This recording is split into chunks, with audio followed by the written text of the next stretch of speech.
St. Tammany Parish Planning Commission meeting, Tuesday, August 11th, 2020. This meeting is open to the public. Seating may be restricted due to COVID-19 capacity guidelines. Attendees will be required to wear a face mask or covering and will be required to submit to a temperature check before entering the Parish Council chambers. A live stream will be available for viewing on regular broadcast channels, Charter Channel 710, UVerse Channel 99, and the Parish website. The live stream will begin when this meeting begins. Public comments regarding items on this agenda may be submitted during the meeting by calling into an audio bridge conference call. The phone number, meeting ID, and password will be posted on the Parish website. Okay, at this point in time, I'll ask the Secretary to call the roll. Mr. Seeger? Here. Mr. Ress? Here. Ms. McGinnis? Here. Mr. Willie? Here. Mr. Richard? Here. Mr. Doherty? Mr. Barcelona? Here. Mr. Fitzmaurice? Mr. Crawford? Mr. Drum? Here. Mr. Randolph? Here. We have a quorum. Thank you. Just to reiterate, it takes 8 commission members to conduct a meeting. That's why we had to wait a few minutes. It takes 6 commission votes in the affirmative to pass anything, and if it's a waiver, it will require all 8 votes. Okay, public announcements. Please silence all phones and electronic devices. If you disagree with what the recommendation of this commission, there are appeal cards to my right on the ledge there, as well as there are speaker cards if you wish to speak as well on the ledge. I need you to fill one out if you are going to speak for the commission. Public speaking is limited to 10 minutes each side, that's in the aggregate, and 5 minutes for rebuttal. And finally, once your case is over, we ask that you please leave the building so that we can allow others to come in. At this time, I'm going to ask Commissioner Randolph to do the invocation and Commissioner Barcelona to do the Pledge of Allegiance. Please rise.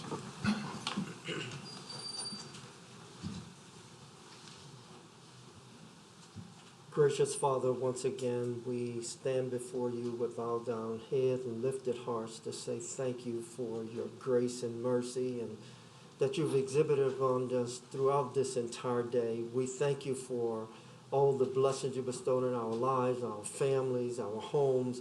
Lord, we thank you for this commission. Lord, we ask that you continue to bless us, bless those that's in the audience, and bless all of our citizens that we represent every day. Lord, we ask that you continue to look upon the employees and the leadership of our parish. And Lord, we ask a special blessing upon our former member, Wendell Richardson. Lord, bless his family in a mighty way with peace and comfort during these times. It's in your holy name we pray. Amen. I pledge allegiance to the flag of the United States of America and to the republic for which it stands, one nation, under God, indivisible, with liberty and justice for all.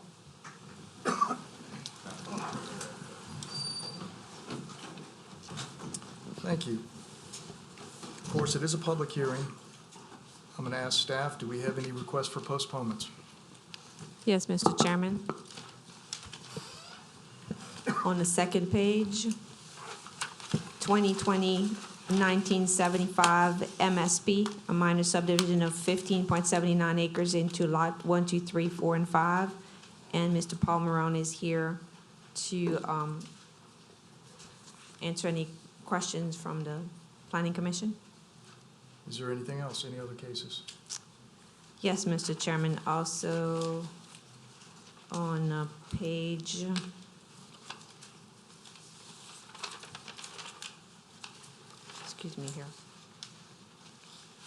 On page number 5, under the final subdivision review, 2020-1970 FP, River Club Estate, Phase 2A, and Mr. Moran is here to answer any questions the commission may have as well.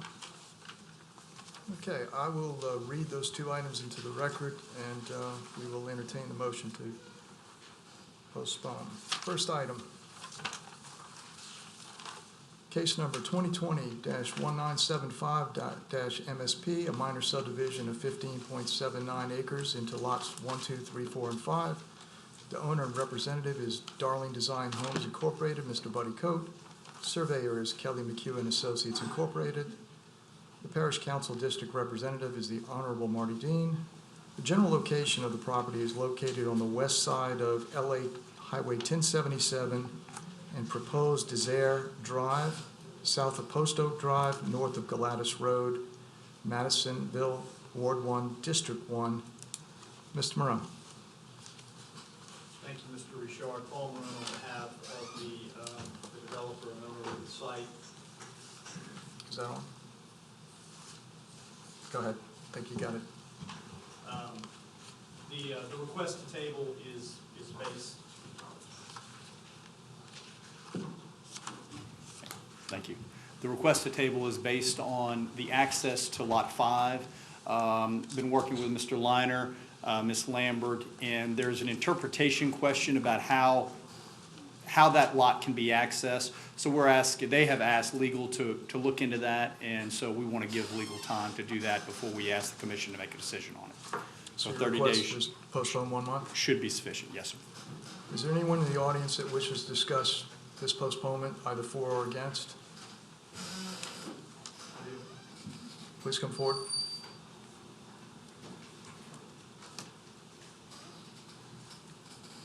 Please state your name for the record. Sure. My name's Michael Nolan. I live in Post Oak Landing Subdivision, adjacent to the property with the proposal. And actually, I just want to speak on behalf. We have several of our neighbors here. We just want them to consider moving the access road to the south of the proposal. Due to entrance and exit in our subdivision, we don't want to look at a gravel road or something of that nature. So when they consider that, we just appreciated that they consider that. I appreciate you coming forward. The motion that's we're going to talk about tonight is going to be limited to the postponement, but I'm glad you mentioned it for Mr. Morone, and perhaps they can get together and talk with you. Okay, excellent. Thank you, sir. Any other comments from the audience? Okay, I'm going to close the floor to the public and bring it to the commission. Entertain a motion. Motion to postpone item 1975 MSP for 1 month, our next month's We have a meeting. motion by Commissioner Randolph. Do we have a second? Second. A second by Commissioner Seeger. Any further comment? Call for the vote, please.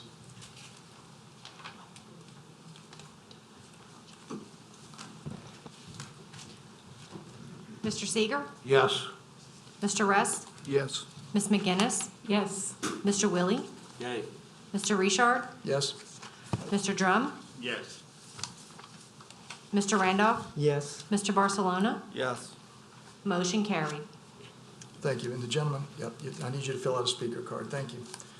Well, in the second case, we have a request for postponement. I'll read it to the record. It's 2020-1970-FP, River Club Estates, Phase 2A. The developer owner is River Club Development, LLC. The engineer surveyor is Kelly McHugh and Associates. The Parish Council District Representative is the Honorable Marty Dean. The general location of the property is south of River Chase Drive and Brewster Road, west of and adjoining the Chafuncta River, Covington, Louisiana, Ward 1, District 1. Mr. Morone. Thank you, Mr. Richard. Again, Paul Morone. Our request to table on this item has to do with the list that is from the staff comments. There are a number of items on there that are more substantive than that we could have resolved by this night or soon after that. So we're asking for 30 days to give us more time to whittle that list down before we come back to you and ask for a decision. Thank you. Is there anyone in the audience who wishes to speak either for or against this postponement? Seeing none, I'll close it to the public and bring it back to the commission. I need a motion to postpone. Motion to postpone 1970 FP for 1 month. Motion by Commissioner Randolph. Second. We have a second by Commissioner Barcelona. Any further comment by the commission? Please vote. Mr. Seeger? Yes. Mr. Rest? Yes. Ms. McGinnis? Yes. Mr. Willie? Yay. Mr. Richard? Yes. Mr. Drum? Yes. Mr. Randolph? Yes. Mr. Barcelona? Yes. Motion carried. Okay. No further postponements. Okay, I'm going to take the liberty of moving three cases to the top of the agenda. And I'll give the officers outside an opportunity, if there's anyone out there related to the Dove Park lots. Is anybody out there that's waiting to come in? Okay, excellent. Okay. I understand that we may have a withdrawal of this petition, so I'm going to look at these cases and read them into the record, and we will hear from the petitioner. Okay, under the petition's waiver request on page 3, we have PET 2020-001, request to build on a buildable substandard lot of record pursuant to section 125-84 of the contiguous lot rule of chapter 125 subdivision regulations, located on the east side of Partridge Street, south of Dove Park Road, being lot 16, square 1, Dove Park subdivision, Covington, Louisiana, Ward 4, District 5. The petitioner is DSLD Homes LLC. Parish Council District Representative is the Honorable Riker Toledano. This was postponed at the special rescheduled April 14th meeting and also postponed at the July 13th, 2020 meeting. Staff, do you have any comments? Yes, Mr. Chairman. The Department of Planning and Development released staff reports for the July 13th Planning Commission meeting on July 7th. The reports concerning case number PET 2020-001 describe a request to build on a buildable substandard lot of record pursuant to section 125-84, located at Dove Park Road, lot 16, square 1, Dove Park subdivision. At the commission meeting, several parties, both for and against, asked several questions and provided documents to staff for review. The commission voted to postpone the case, and during that time, Planning and Development Department and the District Attorney's Office Civil Division researched, and we have some findings. Lot 16 was approved unanimously by the Planning Commission on October 9th, 2018 as a request to build on a substandard lot of record. No one appeared before the commission in opposition to the request. There is no need for this item to be considered again by the commission, as it has already been voted on, and there does not appear to be any difference in request, and there does not represent a modification of the request. In reviewing 3 months of council meeting agendas following the Planning Commission approval, no evidence of an appeal was found. The appeal period for a Planning Commission decision has long since expired. Therefore, PET 2020-001 will be removed from the agenda. And I do have one correction to make. It is stated at the top of this memo that it was first heard on July 13th and that the staff reports were released on July 7th. However, this was actually heard in June at the Castine Center. So I'll have to amend this memo, but all of the facts remain the same, that this was heard in 2018 in October and was passed previously by the commission. So there, if I understand it correctly, this item is going to be removed from the agenda? We're not going to take any action on it? That's correct. Now or at any time? I believe the petitioner's representative will be here to address the withdrawal. Okay. Is the petitioner present?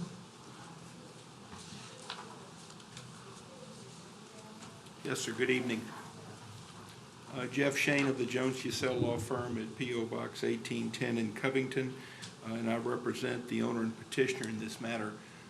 We understand the content of this memorandum, which I did not see until this evening, but have no reason to proceed with this case. As I appreciate the memorandum, I think the case will be removed from the agenda, which we do not object to, as it is understood that the approval to build on this substandard buildable lot 16 has previously been granted by the commission.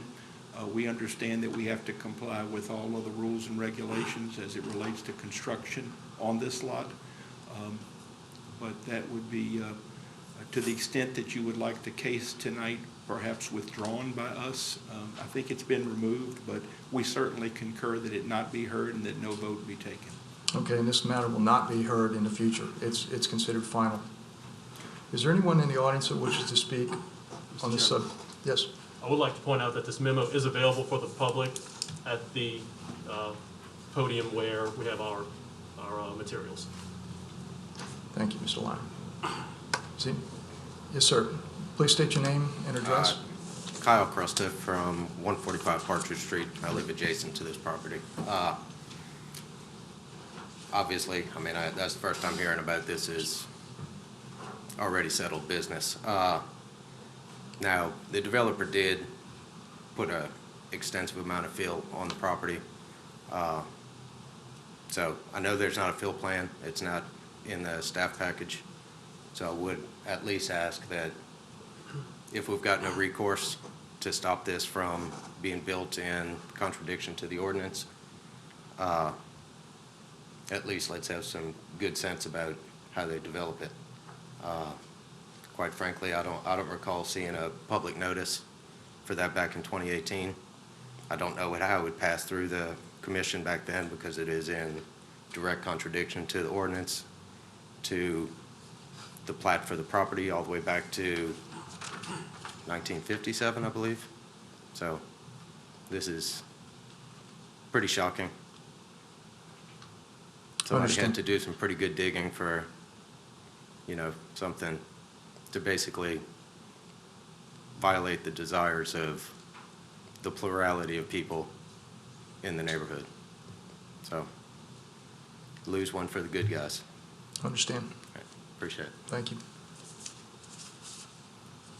Okay, this matter is not going to be voted on because there's nothing to vote on.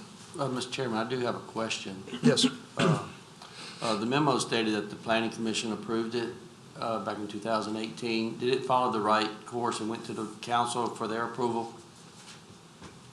I'll defer to legal on this one.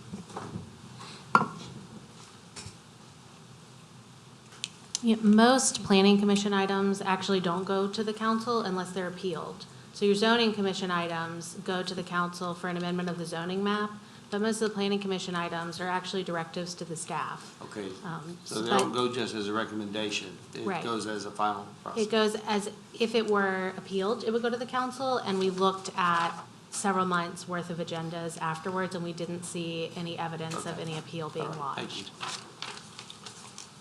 Since we're on the subject, I want to go ahead and handle the related cases right now. I'm going to read it into the record.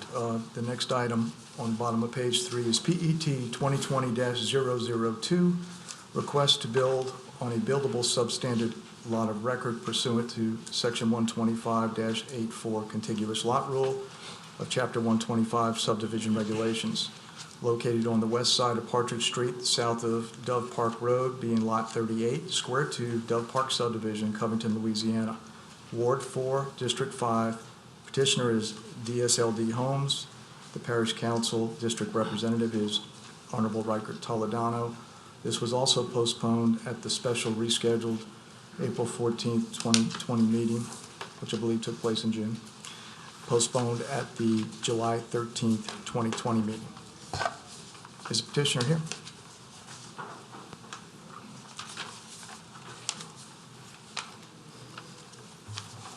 Yes, sir. Again, Jeff Shane of the Jones Fussell Law Firm at P.O. Box 1810 in Covington, representing the petitioner. And did you read just number 2? Or did you... I read number 2. I know you're going to talk about, from what you told me just a moment ago, number 3 as well, but we're going to read that in separately. Okay. Yeah. We have studied the comments of staff, have met with staff, and agree that the contiguous lot rule should apply to both lots 38 and 39, which are cases 2020-002 and 2020-003. We have been assured by staff that if we withdraw both cases, we will get a full refund of our building permit and impact fees, as we've already procured building permit for each of these lots. We will then build one home on the 2 lots in full accordance with not only the contiguous lot rule, but also any other applicable rules and standards for construction. So as it relates to 2020-002, the petitioner withdraws the request based on the conditions that I just mentioned. Thank you.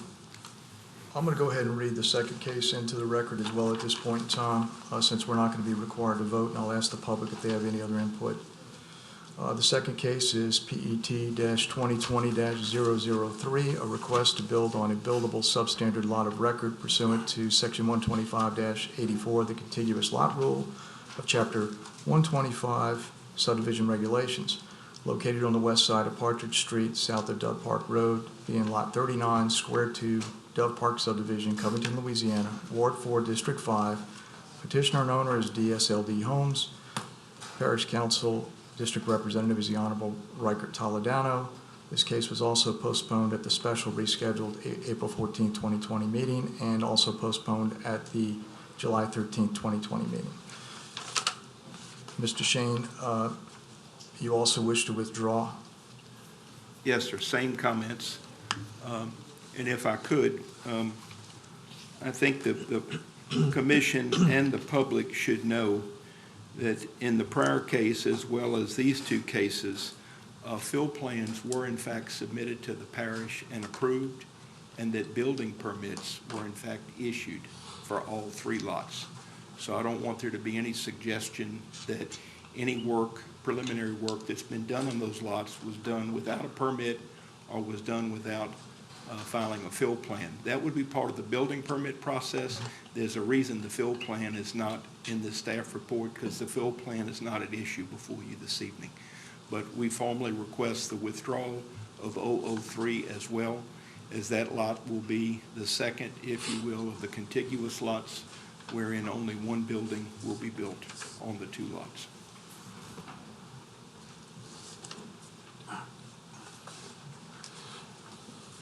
Okay, thank you.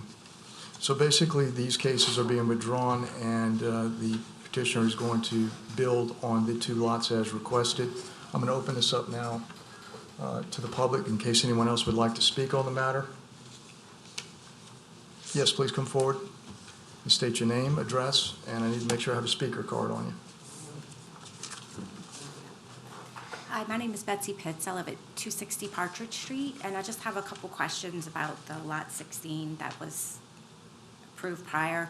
First of all, I'd like to know if it was published, if it was advertised, because I live on Partridge Street, and I know the gentleman that just spoke lives right next door to the lot. So I think if we would have seen a public notice, we would have been here at that time. We're talking about the prior case? Yep. Okay. At this point in time, I can't answer your question. It happened in 2018, and that case is, we're not hearing it. It doesn't even exist as far as we're concerned. Okay. I understand that's frustrating, and I don't know how it was advertised in 2018. However, we did hold a hearing. I can tell you that in asking the questions that there was no opposition that showed up, and then no, there was no appeal to the council. So I think that there was no advertisement, because had there been, we would have been here at that time. Understand. And my second question is, how are they going to get a sewer permit? Because the LDH says that you have to have at least 60-foot frontage in order to obtain a sewer. Well, that's in the permit process. That's not something that typically comes before us, but does anybody want to chime in on that? No, unfortunately, that's not within our purview, but that is, obviously, it's important that you have a sewer permit, and Department of Health is going to have to be involved in that. Okay. Sorry, I can't answer that question. I don't know the answer. Okay, thank you. Thank you. Okay. Commission, again, these items have been withdrawn, so there's nothing for us to vote on, and I'm now going to move back. Mr. Chairman, just a comment. Yes. If I'm not mistaken, the parish, I don't know what they were 2 years ago, but I know some of the requirements for notice have changed in the last few years. I think because of some of the things maybe you're talking about, I think the process has probably got better than what it was, and I don't know when it got changed, but I know there's some requirements now that weren't in place back then, maybe. So that could have some bearing on the notice. I'm just bringing it up just because I know some things have changed on the notice requirements. Thank you. Commission, before we move on to our agenda, I was pointed out that I missed the approval of the July 13th minutes. So thought we had gone through that, but if I missed it, I'll want to entertain a motion. A motion to approve the minutes, July 13th. Do we have a second? I'll second. Is there any further discussion? Seeing none, I'll call for the vote.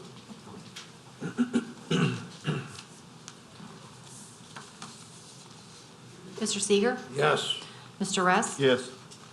Ms. McGinnis? Yes. Mr. Willie? Yay. Mr. Drum? Yes. Mr. Randolph? Yes. Mr. Barcelona? Yes. Mr. Richard? Yes. Motion carried. Thank you for your patience. We're going to get back onto the agenda in order. First item is entering the parish right-of-way.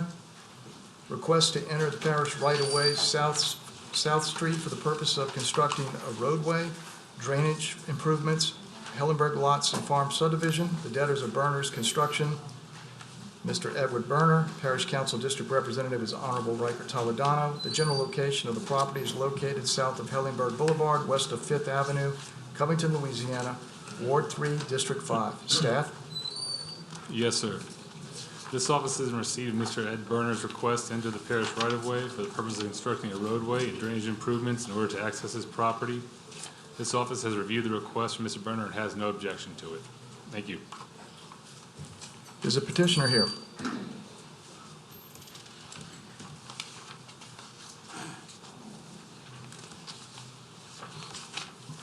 Darrell Fussell, Aero Engineering, 237 Natchez Trace, Covington. And I'm representing Mr. Berner. What you trying to do? It's just to access a couple of lots to build a couple of houses on a road that wasn't developed. Okay. Is there any other members of the public that would like to speak either for this matter or against it? I'll close the floor to the public and bring it back to the commission. Do I have any commissioners? Make a motion to approve. We have a motion to approve by Commissioner Barcelona. Second. We have a second by Commissioner Randolph. Any further discussion? Please vote. Mr. Seeger? Yes. Mr. Rest? Yes. Ms. McGinnis? Yes. Mr. Willie? Yay. Mr. Drum? Yes. Mr. Randolph? Yes. Mr. Barcelona? Yes. Mr. Richard? Yes. Motion carried. Thank you. Next item on the agenda is entering the parish right-of-way. Request to enter the parish right-of-way of Oak Harbor Boulevard, Lakeshore Boulevard, and East Howes Beach Road for the purpose of traffic improvements in the Lakeshore Village subdivision. The debtor is D.H. Horton, Gulf Coast. The parish council representative is the Honorable Jerry Binder and Honorable Jake Airy. The general location, the property is located west of LA Highway 433, east of Interstate 10, Slidell, Louisiana, Ward 9, District 12, and District 13. Staff? Yes, sir. This office is in receipt of Tommy Buckle's request on behalf of D.R. Horton to enter the parish right-of-way for the purpose of performing required traffic improvements in accordance with the Lakeshore Villages Subdivision Traffic Impact Analysis. This office has reviewed the request from Mr. Buckle and has no objection. Thank you. Mr. Shane? Good evening again. Jeff Shane of the Jones Fussell Law Firm at P.O. Box 1810 in Covington, and I represent D.R. Horton in connection with this matter. When I have appeared before you for probably a couple of years now with regard to Lakeshore Villages, we often refer to improvements that will be made to infrastructure and traffic. You often see comments with regard to the traffic impact analysis and meetings that are being held between the developer, the parish, and LADOTD. I am happy to say that this item tonight is a true action item, because this item, if you see fit to grant it, will allow the developer to proceed with the construction of some very significant and substantial improvements. Principally, 2 traffic lights, 2 signalized intersections, and also the construction of a roundabout. This plan is not one that has been made by the developer only, but it's one that has been reviewed, studied, and approved with blessing by both the parish and LADOTD. So the first step is for us to seek permission from you as a planning commission to enter the public right-of-way. There's certainly protocol that we will follow if you see fit to grant that permission before we actually begin construction. But in light of the staff recommendation, we certainly ask that you move to give us the permission to enter the public right-of-way and make these very important and hopefully valued improvements for all. Thank you. Thank you. Is there any members of the public who wish to speak in favor? Is there any members of the public that wish to speak against? Seeing none, I'll close the floor to the public and bring it back to the commission. Motion to approve? A motion by Commissioner Randolph to approve. Mr. Chairman, just comment here, sir. question, I guess. Jeff, you're putting all three of these changes in place? Is that the, question for you? Are there, so the developer is paying for all these, are there impact fee credits or anything against these, or these are No. just at his expense? No, this was part of the transportation plan that had been envisioned for Horton to do this development. And now the timing is right based on the number of lots that have been put in place. It triggers this event. So this is a privately funded improvement pursuant to that plan. So one of the things I'm seeing as we go around the parish, you know, as we add roundabouts, who maintains the roundabout long-term? This is going to be a public facility. So the parish or the state, one or the other, whoever roadway this is, ends up, I don't know, I just wonder sometimes if there's ever a plan to maintain them long-term. We put them in, but it's kind of like 190. We do a lot of landscaping, and then we never seem to have a method of taking care of it long-term. So I guess that's not your issue. It's just, Well, no, but I think it's an important issue, though, and I will just say this, though, and I know that you often ride to sites before meetings to take a look at them, and I'm very proud of the fact that Horton has done an incredible job, in my view, with regard to landscaping and maintenance on its property, and I would imagine that we will make sure that the right parties, someone maintains these areas as well, because it's obviously the front door to this development, and we want it to be handsome and appealing and neat. So those are good comments, and we appreciate them. Thank you. Thank you. We had a motion by Commissioner Randolph. I did not see who made the second. Second. Second by Commissioner Drum. Any additional comments by the commission? Seeing none, I'm going to call for the vote. Mr. Seeger? Yes. Mr. Russ? Yes. Ms. McGinnis? Yes. Mr. Willie? Yay. Mr. Drum? Yes. Mr. Randolph? Yes. Mr. Barcelona? Yes. Mr. Richard? Yes. Motion carried. Thank you. Revocation review, page 2. REV 20-07-006. The revocation of a portion of East-West Road located east of West Shore Drive, north of Pinnacle Parkway, Colonial Pinnacle Nord-du-Lac Subdivision, Covington, Louisiana, Ward 1, Council District 1. The applicant is Watercross Development, LLC, and the Parish Council representative is the Honorable Marty Dean. Staff? The .05 acre property proposed for revocation is a portion of a larger tract of land that was acquired by the parish through an act of dedication and donation in 2018 for use as a public road. But the future development plan for the surrounding properties has changed since the roadway was first constructed, and the petitioner Watercross Development is seeking the revocation to accommodate the roadway expansion and realignment plan that they're proposing. The staff has no objection to the revocation, but the revocation, we feel this should be subject and conditioned on a satisfactory road alignment plan being submitted by the petitioner's engineer and approved by Public Works and Department of Plan Development. Thank you. Mr. Marone? Thank you, Paul Marone, on behalf of Watercross Development, LLC. My client was the party that had dedicated and donated this right-of-way. The roadway currently now dead ends, and the plan is to extend that roadway further. And in doing so, the alignment needs to be adjusted. In adjusting that alignment, for the future improvements, it leaves this small square parcel of property kind of in a dead zone. And so it is for that reason that we're asking to have it revoked, so that we might be able to acquire that parcel as part of our realignment and extension of this road. With regards to the recommendation that any approval be subject to that realignment being approved by the staff and engineering, we absolutely have no objection to that, and would expect that and would want that to be part of any approval that the commission might grant. With that said, we'd respectfully request your approval of our revocation request of this small 0.05 acre tract. Be happy to answer any questions that any of the commissioners might have. Thank you.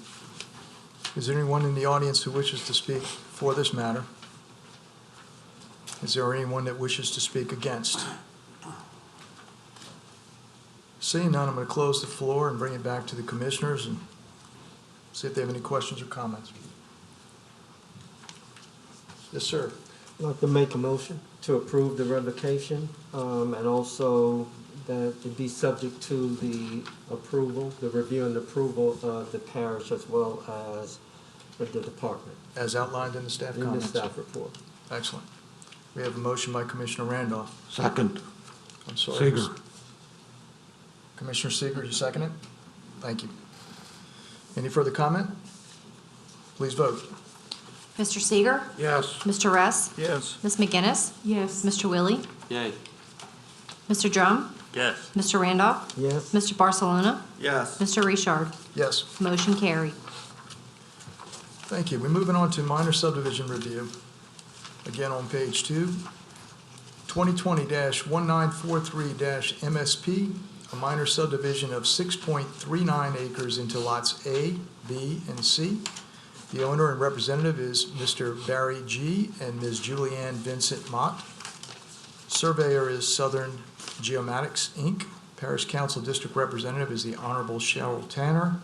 The general location, the property is located on the north side of Low Davis Road, west of Lennell Road, Covington, Ward 10, District 6. Staff? The applicant is requesting to create 3 parcels from a 6.39 acre parcel. Note that the proposed lots A, B, and C meet the maximum allowable density of 1 unit per acre under the A2 suburban zoning district. The minor subdivision request requires a public hearing due to the fact that the owner is requesting a waiver. Parcel C requested to be created does not meet the minimum lot width of 150 feet required under the A2 and is requiring a waiver by the Planning Commission. So the request shall be subject to the requested variance, also to the below comment requiring the signature line from the chairman of the Planning Commission. Thank you. Please state your name and address. Good evening, Mr. Richard. My name is Barry Mott, and I'm the resident and owner. This is my wife, Julie.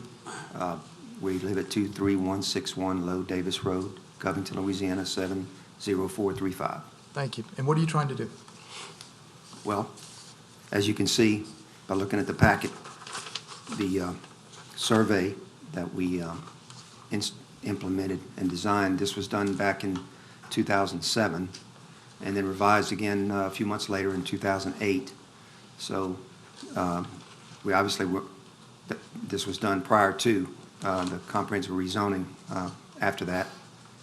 And so we're here before you to seek approval on that Lot C, on that frontage of 100 foot as opposed to 150 feet. We feel like we've accomplished a lot at that time when we, looking at the schematics of this property and the layout and the creek that runs through it, that we felt like we did a very good job of splitting it up in equal portions on both sides. Okay, thank you. Let's see if anybody else has any comments, and if not, we'll see if the commission has any questions. Yes, sir. Does anybody in the public wish to speak for this? Is there anyone in the public who wishes to speak against? Seeing none, I'm going to go ahead and close the floor to the public and bring it back to the commission. Mr. Chair, I think his presentation was a good one, and I'll move for approval with the waiver. Second. Okay, we have Motion by Commissioner Willie and a second by Commissioner Randolph. Again, this matter will require a unanimous 8 votes because of the waiver. Any further comments? Please vote.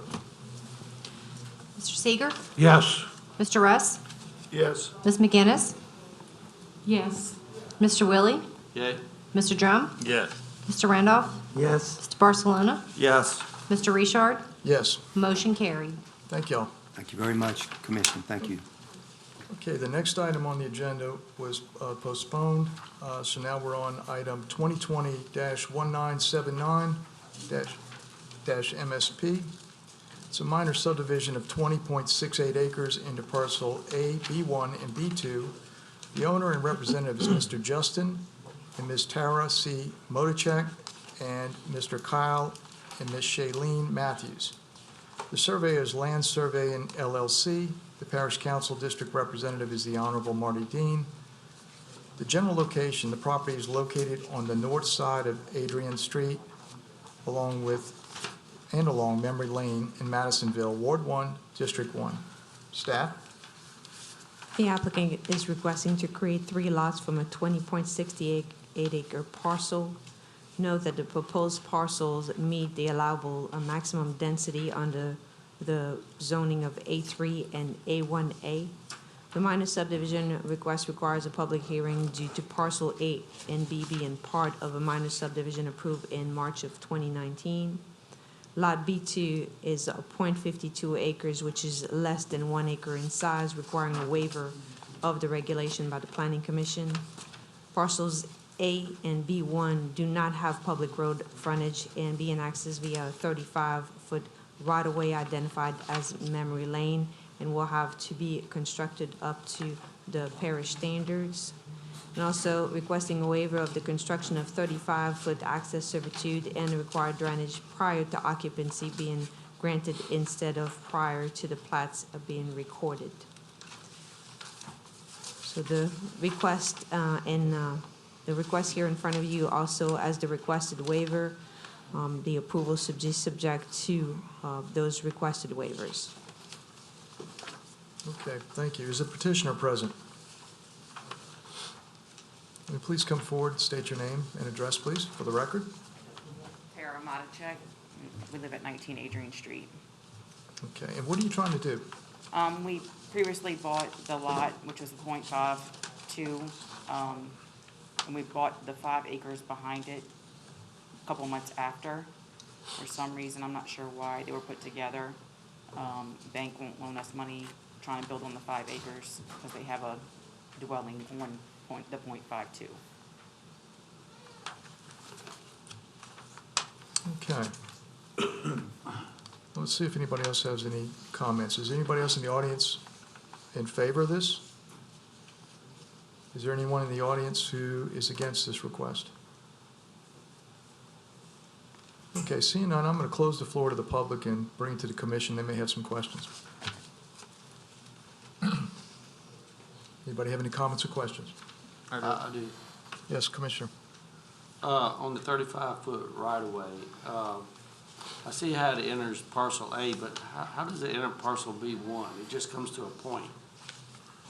Parcel B, get to the thing.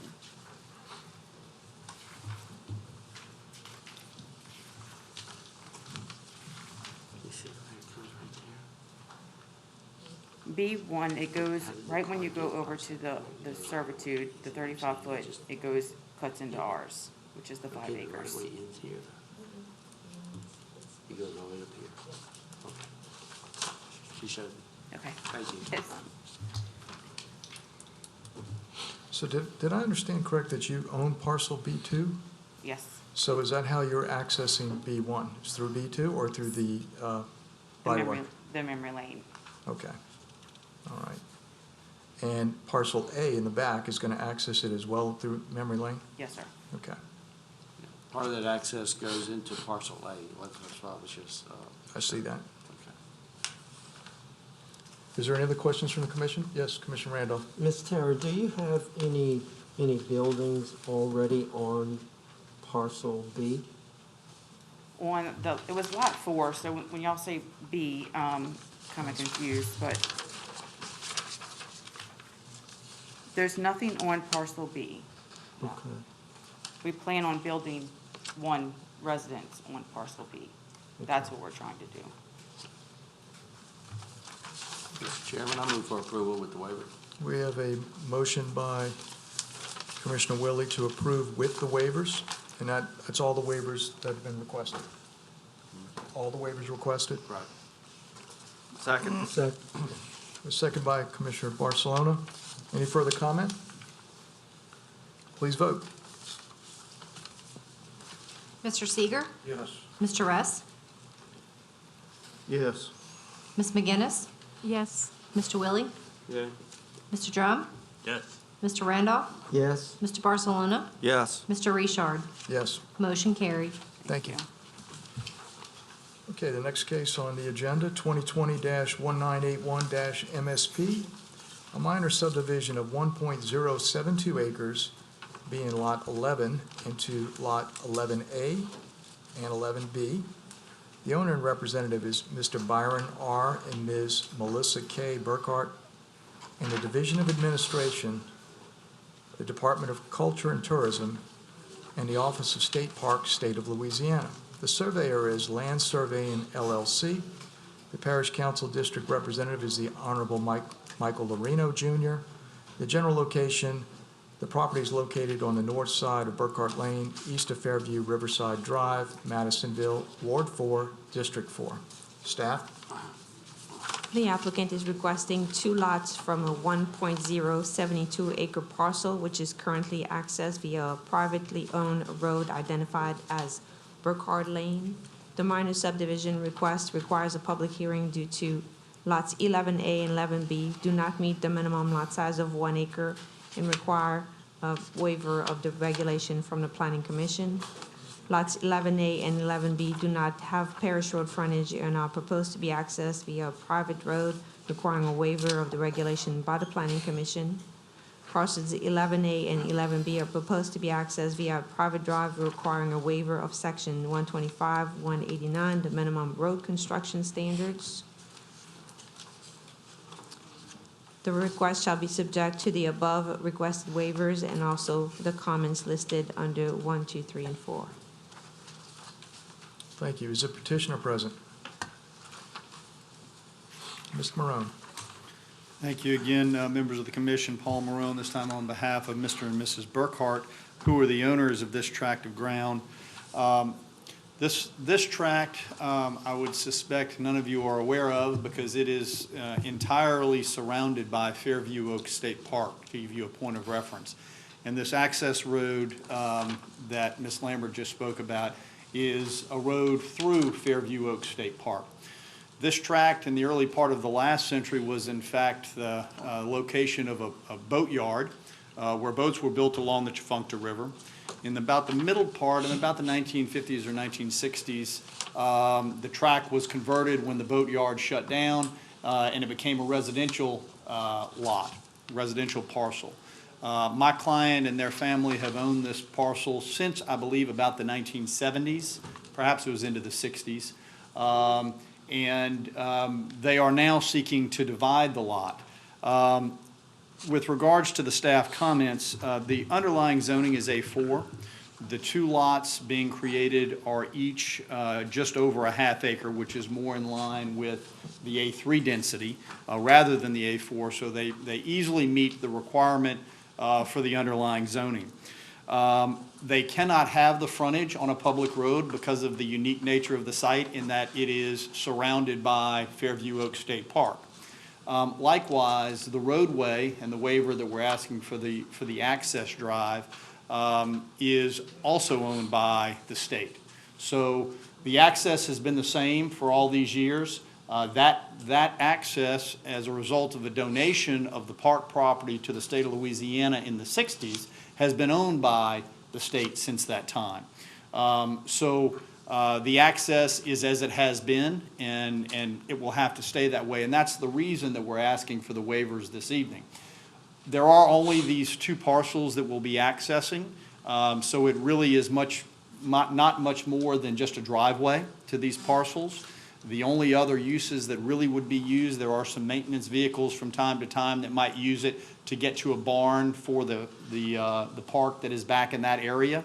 But otherwise, it is tucked away in the back, out of sight, out of view, with no traffic whatsoever. So we believe that the existing access is more than adequate to provide a driveway to these two lots.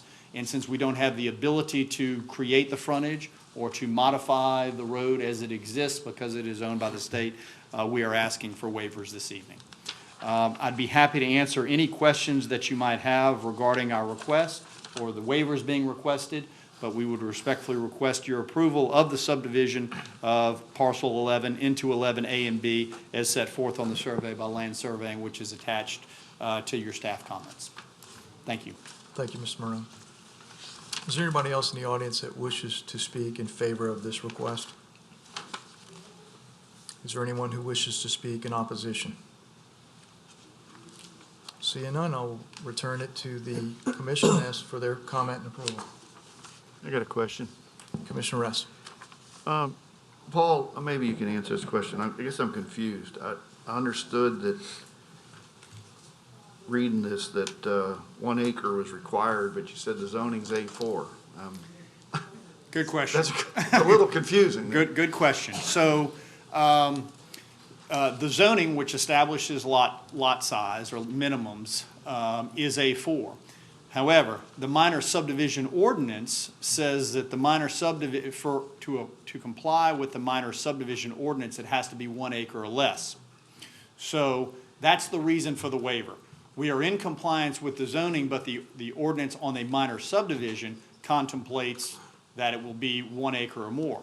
So all that being said, what's the bottom line? Here's the bottom line. There are only a few ways in which to divide property in St. Tammany Parish. A minor subdivision, which is what we're requesting, or the full subdivision process. So the alternative to asking for a minor subdivision to create these two parcels is that we would have to go through tentative, preliminary, and final in your standard process, which would seem to be overkill when all we're trying to do is take one parcel and divide it into two, where we exceed the underlying zoning minimum lot size. Okay, and you're saying this is completely surrounded by state property right now? That's correct. It is. You have to go off of Highway 22 into Fairview Oaks State Park to reach this site. And is the purpose to build a second residence? Correct. That's correct. Okay, thank you. Mr. Chairman. Yes, thank you. Now? Mr. Morone, I was just recently in the park a couple of weeks ago, and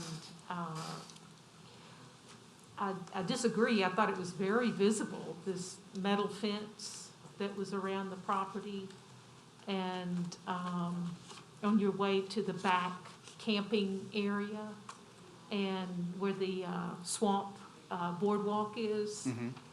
And I saw the planning sign, the yellow sign, and I went, oh, I guess I'll be hearing about this.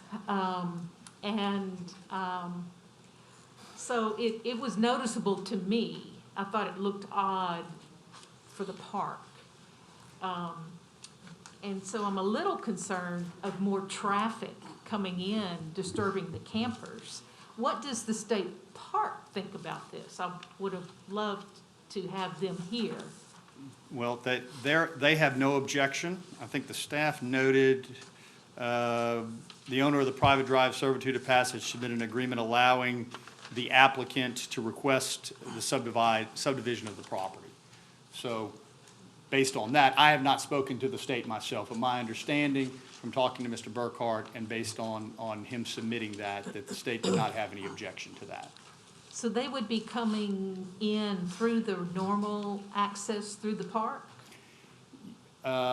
Yes, they would have access through the park, but there is another gate that they would have access through the park as well. that I'm trying to visualize it to give you a better sense, because you may be aware of it. I was not aware of it. It's Is it not on something the, that you would typically go through. I think it's further to the east, maybe? Yeah, on the Is it- east would that- boundary, it looks like. Yeah, okay. Yeah. And so that is also a route that they have the ability to access. And in fact, at one point, I know this state had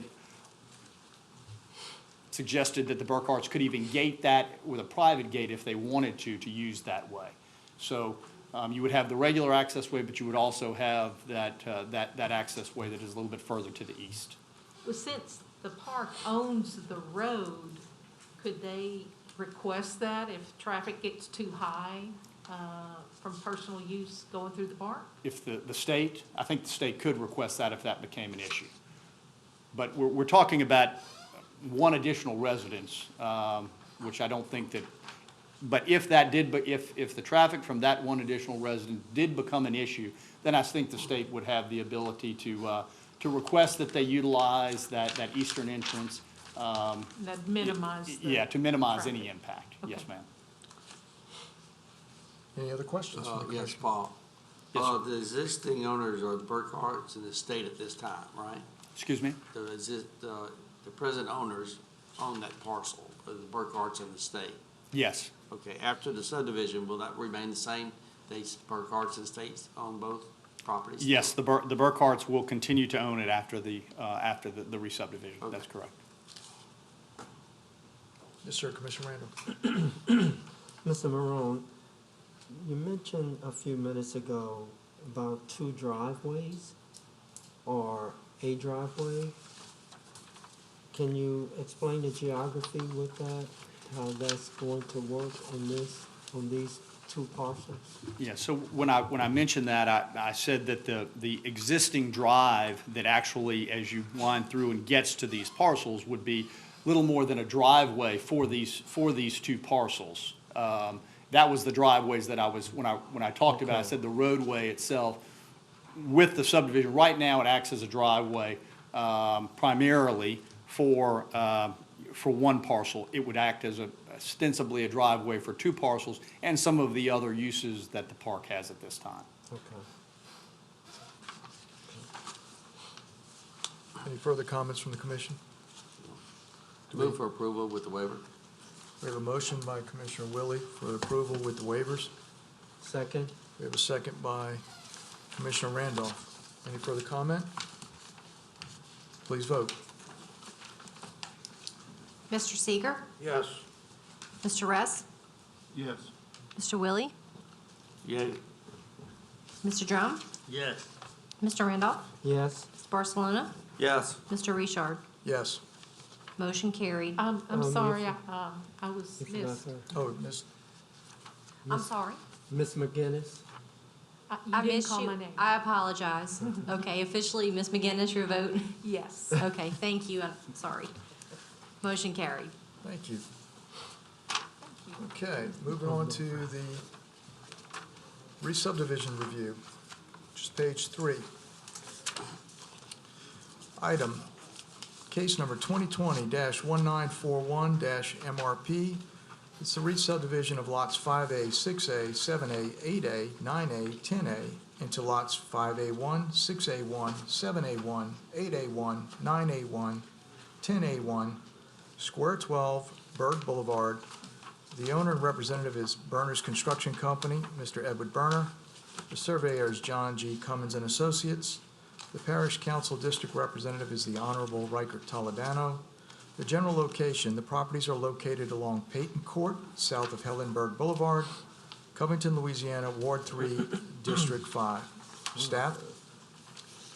The owner is requesting to re-subdivide lots 5A, 6A, 7A, 8A, 9A, and 10A into lots 5A1, 6A1, 7A1, 8A1, 9A1, and 10A1. The reason for the public hearing requirements are that the proposal involves the creation of the adjustment of lots within a subdivision that requires approval by the Planning Commission, and also the proposals involves the creation of the adjustments of more than 5 lots. The request shall be subject to the above comments and also the comments below 1, 2, 3, and 4. And I would like to point out to the commission that part of your approval should be to also, or, the petitioner is requesting to have the name of the street approved. It had to be changed because of, there's a duplication issue here. Peyton Court is requested to be changed to Eastern Court. Okay, is the petitioner present? Darrell Fasell, representing Mr. Berner. If you look at the plat that's attached, it may make you dizzy if you see the two circles, but the whole point is you're still gonna have the same number of lots, but the size of the lots have been changed so that on the left side of the property, there will be a detention area. That was the main cause of the resub, was as this area, as you probably know, on Hellenberg, has been subject to a moratorium and related to drainage, and as a part of having that moratorium lifted, the staff requested that we put a detention pond in, and so we've done that, and that this is the result. Good. Is there anyone else in the audience that wishes to speak in favor of this? Is there anyone in the audience that wishes to speak against? Seeing none, I will close the floor to the public and bring it back to the commission. Do I have any comments from the I commissioners? have a question. Commissioner Randolph. Mr. Fasell.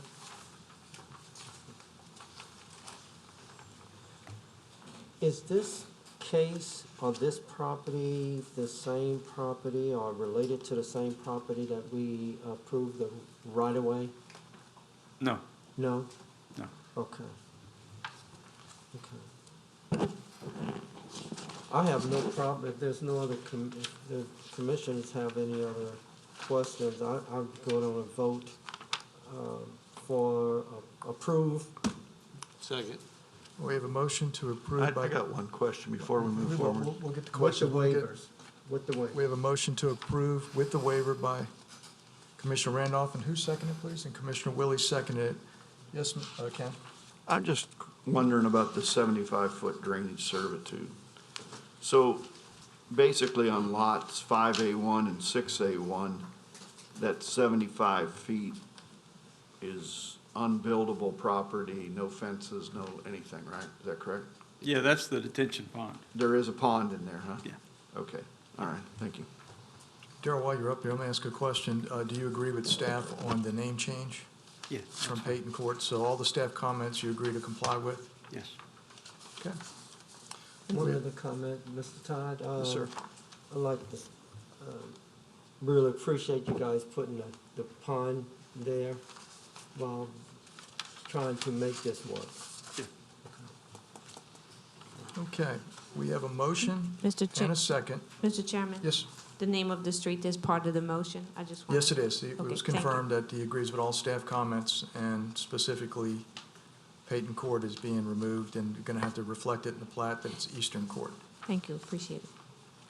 So we have a motion and a second, subject to the waivers and subject to staff comments. Any further comment? Please vote. Mr. Seeger? Yes. Mr. Russ? Yes. Ms. McGinnis? Yes. Mr. Willie? Yay. Mr. Drum? Yes. Mr. Randolph? Yes? Mr. Barcelona? Yes. Mr. Richard? Yes. Motion carried. Thank you. Next item on the agenda, 2020-1963-MRP, re-subdivision of lots 1 through 12 into lots 3A, 4A, 7A, 8A, 11A, 12A, Square 65, south of Beta Springs. The owner and representative is Habitat for Humanity, Mr. Jeffrey St. Remain. Surveyor is John Bono and Associates. The Parish Council District Representative is the Honorable David Fitzgerald. General location, the properties are located on the east side of 4th Street and on the west side of 5th Street and on the north side of Washington Avenue, Covington, Louisiana, Ward 3, District 2. Staff? The owner is requesting to resubdivide lots 1 to 12 into lots 3A, 4A, 7A, 8A, 11A, and 12A. The reason for the public hearing requirement are that the proposal involves the creation of the adjustment of more than 5 lots, and the request shall be subject to the below comments 1 and 2. Okay, is a petitioner present?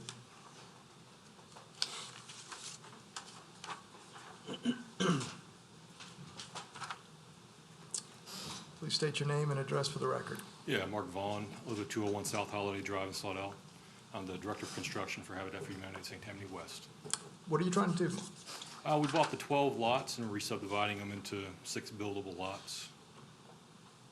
Excellent. Let me see if anybody else in the audience has any questions or comments. Is anybody else for this request? Is there anyone in the audience who's against this request? Seeing none, I'll close it to the floor to the public and bring it back to the commission. Of course, I have a question. Absolutely. So what makes this different than the the bird streets, in that these lot sizes are so small, but yet they don't have to end up with a 70-foot wide lot, buildable lot in the end? In other words, we got 58-foot lots when they're done instead of 70-foot. What's the difference? Why don't they have to combine 3 of them to make 1 lot? It's part of the lot of records requirements, which requires a minimum lot size of, 50 feet and 5,000 square feet. And in Tammany Hills or the south of Beta Springs subdivision, there's no requirements of a minimum of 75 feet. Okay. So it's just the area is specific to what the requirement is. Okay. Now, the other question I'd have is the remaining lots. So this is something that I didn't want to see happen, is what happened maybe in the Dove Park area, was do we end up with lots that aren't big enough to build on in the end, and then somebody wants to come in and build on a small lot in the end? Is it being divided up in a way that's going to create a problem later? Not that I'm aware of. So, for instance, and I used the example of the Bird Street lots, we ended up with a 50-foot lot in an area that should have 70-foot lots because it wasn't divided up properly maybe in the beginning. I don't know if that's true or not, but in the end, we ended up with a 50-foot lot. Do we end up that way somehow in here, where we're coming in here and wanting to build on a smaller lot? Is that a possibility, or do we know, or do we ever look that far down when people are requesting these changes? Not that I'm aware of, sir, that there's any. I mean, does that make sense, or am I missing? Yeah, moving forward, and I think as they come in for resubs, we look at the available plat, see what's going on, and take that into consideration. So we wouldn't want to leave a single 25-foot lot out there, or whatever these are, 39 feet, just hanging out there by itself. So, we would take that into consideration, as the planning commission would as well. Yeah, well, I mean, we were kind of,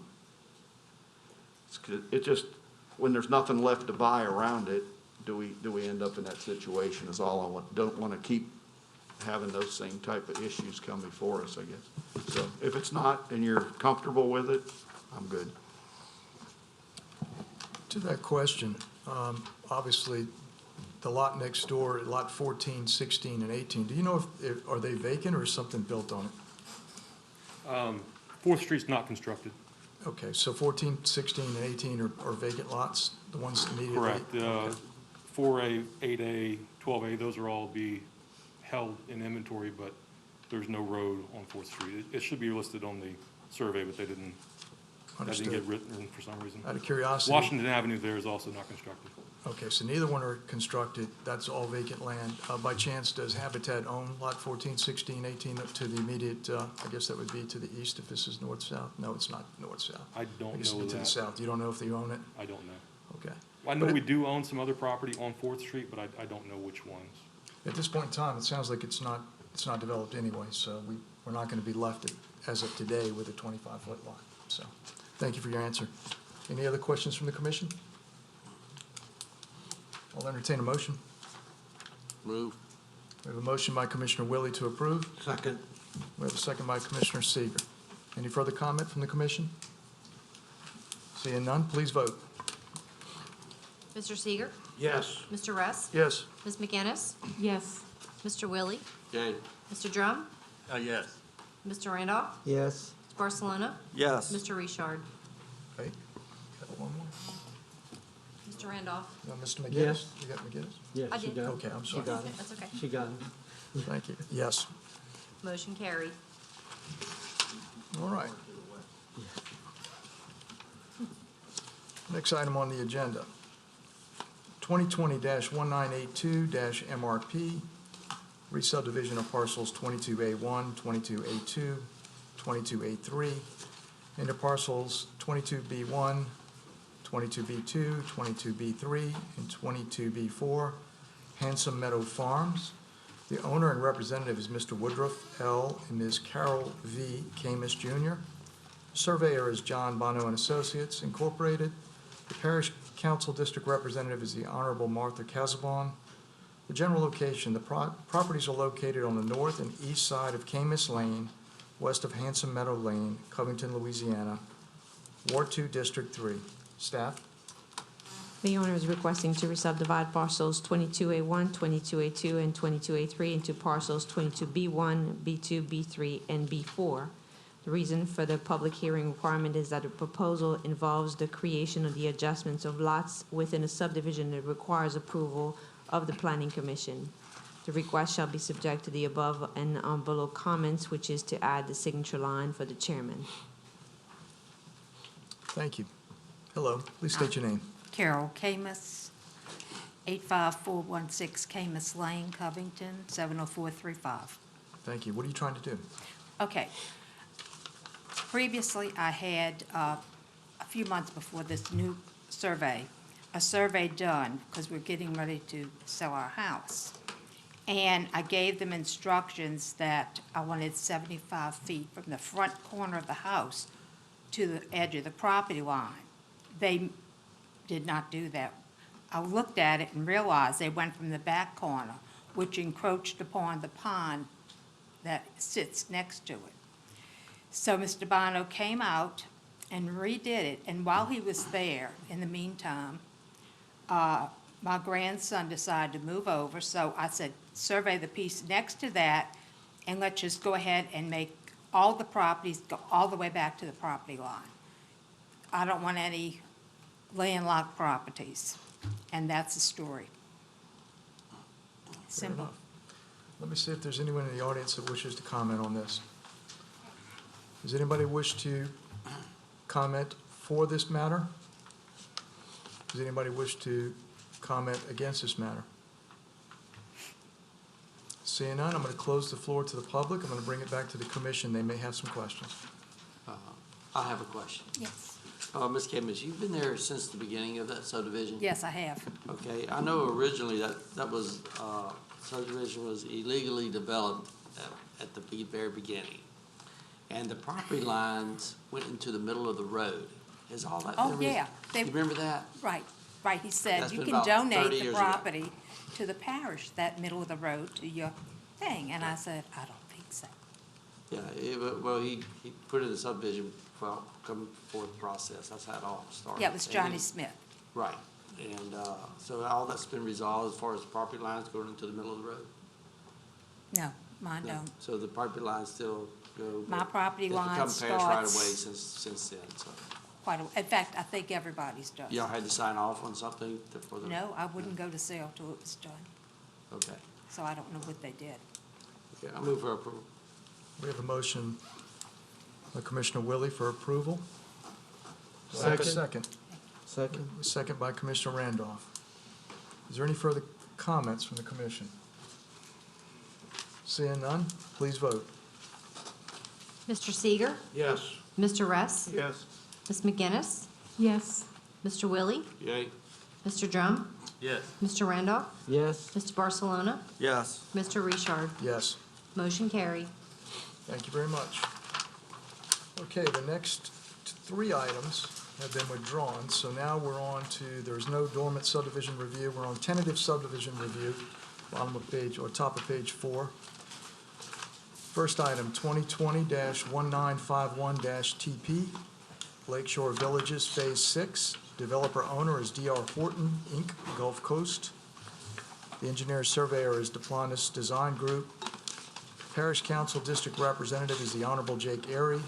The general location, the property is located north of Oak Harbor Boulevard, west of LA Highway 433, east of Interstate 10, Slidell, Louisiana, Ward 9, District 13. Staff? Yes, sir. The staff has reviewed the tentative plat and has the following comments. 1, the developer needs to contact the 911 addressing office regarding this phase of Lakeshore Village to get road names verified and lot addresses issued. 2, provide the flood zone letter of map revision information referenced in note number 4. 3, add a restrictive covenant number 11 to the plat stating the aforementioned restriction shall be recited in each title or deed in addition to the required listing on the final subdivision plat. 4, show adjacent phase numbers on the plat. 5, revise the open green space calculations on the plat to reflect phase 6. Thank you. Thank you. Mr. Shane? Thank you, Mr. Chair. Jeff Shane of the Jones Fussell Law Firm, P.O. Box 1810 in Covington, representing the owner-developer D.R. Horton. I would like to respond to the 5 staff comments as follows. With regard to number 1, 911 Addressing was contacted last week and provided the plat so that they could begin the process of assigning addresses and confirming street names. That information is not yet back from 911. I don't believe technically that information is required for the tentative plat, but it is a requirement for the preliminary plat. So we're in the process of procuring that information, and it will be depicted on the preliminary plat accordingly. As it relates to number 2, the flood zone letter of map revision has been provided to the parish staff this morning, today. As to number 3, we agree, and that language will be added to the plat accordingly. As to number 4, the current phases, or the adjacent phases rather, will be labeled on the plat as requested. And with regard to number 5, phase 6's open space calculations can be found on the right-hand side on sheet 1 of the plat. The title of the calculations need to be revised to state phase 6, but the information within the calculations are correct. So the green space calculation data is there, it's accurate, it was mislabeled, but we will in fact correct that. So in light of the responses to the request of staff, we ask that you grant tentative subdivision approval for phase 6, again subject to staff comments. If any of you have any questions, I will be glad to address them. Thank you, Mr. Shane. Is there anyone else in the audience that wishes to speak in favor of this petition? Is there anyone that wishes to speak in opposition? Seeing none, we'll close the floor to the public, bring it back to the commission. Commissioner Ress. It's my night tonight for sure. It's good. Question for you, Jeff. You know you're not going to get away that easy. I noticed the term amenity lake. What's that mean? What's the purpose of that water there? I'll get my engineer to help me. Okay. I mean, is it part of a recreation plan for the development? Mr. Tommy Buckle with Duplantis Design Group, as you well know. How you doing? Good. So it's reference amenity lake because all of the lakes within the Lakeshore development obviously have a dual purpose, but they all also they serve to the open space because we're part of a PUD. So they're part of the open space calculations, et cetera, in accordance with the PUD requirements. But they are part of a recreational plan? Yes. So that's kind of what I figured it was probably, let's call it sold as. How do you access that property anywhere from this phase? So there is not all lakes, not truly all lakes are open to everybody within the subdivision. Obviously, the big 120-acre lake that is in the middle of the subdivision, that has the clubhouse and the pool and all of that stuff, that is open to the general public because there are actually areas that are available for that. These pocket lakes, for lack of a better term, that are built within the different phases, serve obviously a drainage function and are basically are for the residents that back up to it.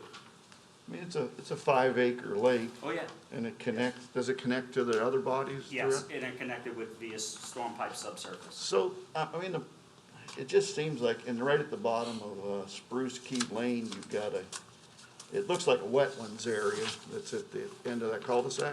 No, there's no wetlands out there. Okay, so it's a green space, Yes, no parking at all for anybody if they wanted to really use the green space. No place to get to the lake if you wanted to park. So if somebody wanted to go use Amenity Lake, other than the lots that are on it, pretty inaccessible.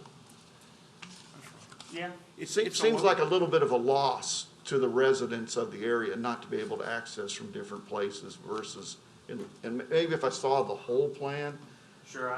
and maybe there's enough parking in the one area that allows for all of it. There's a 11-acre sports park out there. You're dealing with 1,000 acres. So I realize this is a phase that Right. is dealing with the 5-acre pocket lake, et cetera. But yes, I understand what you're saying, but there's plenty of opportunity and be happy to provide Okay. that. But yes, Does staff feel comfortable that there's adequate access for the residents of this whole, as this development goes on, do we have, good access to, looks like a pretty nice recreational area to make it available? Okay, so you feel comfortable with that? Okay, thank you. Without seeing, Have you visited the development? I've been in there, but I can tell you what, it's moving pretty fast from. No, but a formal invitation to you and any of the commission members, or for that matter, anyone, if you coordinate through me, I'd be glad to have someone down there take you through and see the various amenities, because I think I understand the spirit of your question, and I think you'd be very pleased to see how much recreation opportunity there is with access to everyone in that development. Okay. So if you'd like to make a field trip, let us know. All right, thank you. Yes, sir, Commissioner Randolph. I'd like to say to the other commissioners that it is a really nice development. You guys really need to come down and look at it. Doing a very, very fine job down there. I'd like to go on and make a motion also. Before I make that motion, I'd really like the short list. The short list is very impressive. Appreciate that. Make a motion to approve. Second. We have a motion to approve Commissioner Randolph, seconded by Commissioner Barcelona. I also like to say that I got lost in there. I got lost, lovely. At least I knew where the sun was going down, so I was able to find my way out. It's huge. There's signage, right? Thank you. So we have a motion and a second. Is there any further comments? Hearing none, I'll call for the vote. Mr. Seeger? Yes. Mr. Russ? Yes. Ms. McGinnis? Yes. Mr. Willie? Yay. Mr. Drum? Yes. Mr. Randolph? Yes. Mr. Barcelona? Yes. Mr. Richard? Yes. Motion carried. Thank you. On to the next. 2020-1952-TP Lakeshore Villages Phase 11. The developer and owner is D.R. Horton, Inc., Gulf Coast. Engineer and surveyor is Duplantis Design Group, P.C. The Parish Council District Representative is the Honorable Jake Airy. The general location of the property is located on the north of Oak Harbor Boulevard, west of LA 433, east of Interstate 10, Slidell, Louisiana, Ward 9, District 13. Staff? Yes, sir. Staff has reviewed the tentative plat and has the following comments. Comment number 1, the developer needs to contact the 911 addressing office regarding this phase of Lakeshore Village. The road names verified and lot addresses issued. 2, the traffic impact analysis for the Lakeshore Villages development needs to be updated to include phase 11 and approved by St. Tammany Parish and LADOTD. 3, revise the plat to remove lot number 2153 from restrictive covenant number 6, since this lot is not applicable for this restrictive covenant. 4, add a restrictive covenant number 11 to the plat stating the aforementioned restrictions shall be recited in each title or deed in addition to the required listing on the final subdivision plat. 5, revise the plat to show the reference shaded area for flood zone X. 6, lot 2155 does not have full roadway frontage as shown. Remove the lot from this phase or revise the phase boundary to include the full roadway frontage for this lot. 7, revise the open green space calculations in the plat to reflect phase 11. 8, update the plat to show the required drainage servitude around the perimeter of Amenity Lake number 2. 9, verify the proposed top-of bank call-out for Amenity Lake number 2 is correctly calling out the top-of bank and not the proposed drainage servitude. Thank you. Thank you, Mr. Shane. Thank you, Jeff Shane, again of the Jones Fussell firm at P.O. Box 1810 in Covington, representing the owner-developer D.R. Horton Gulf Coast. And in response to the 9 comments found in the staff report, with regard to number 1, as I said in the last phase, we have contacted 911 Addressing. We're in the process, they're in the process of determining addresses and confirming road names. That information will be on the preliminary plat when it comes to you. With regard to number 2, we understand that the TIA needs to be updated. That's an ongoing process. We have already met with staff and are continuing to work and understand that when we come back to you for preliminary, that there needs to be resolution with regard to this issue. With regard to number 3, we agree in the restrictive covenant we will be revised accordingly. With regard to number 4, the requested language will be added to the plat accordingly. With regard to number 5, the plat will be revised accordingly.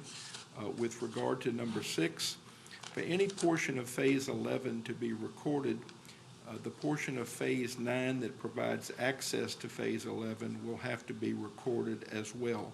So we will work with staff to determine whether we add language to the plat saying that Lot 2155 cannot be accessed until that portion of Phase 9 is paved, providing access to us. So we certainly are in agreement with staff's comment and understand that we have to work the detail out with them in that regard.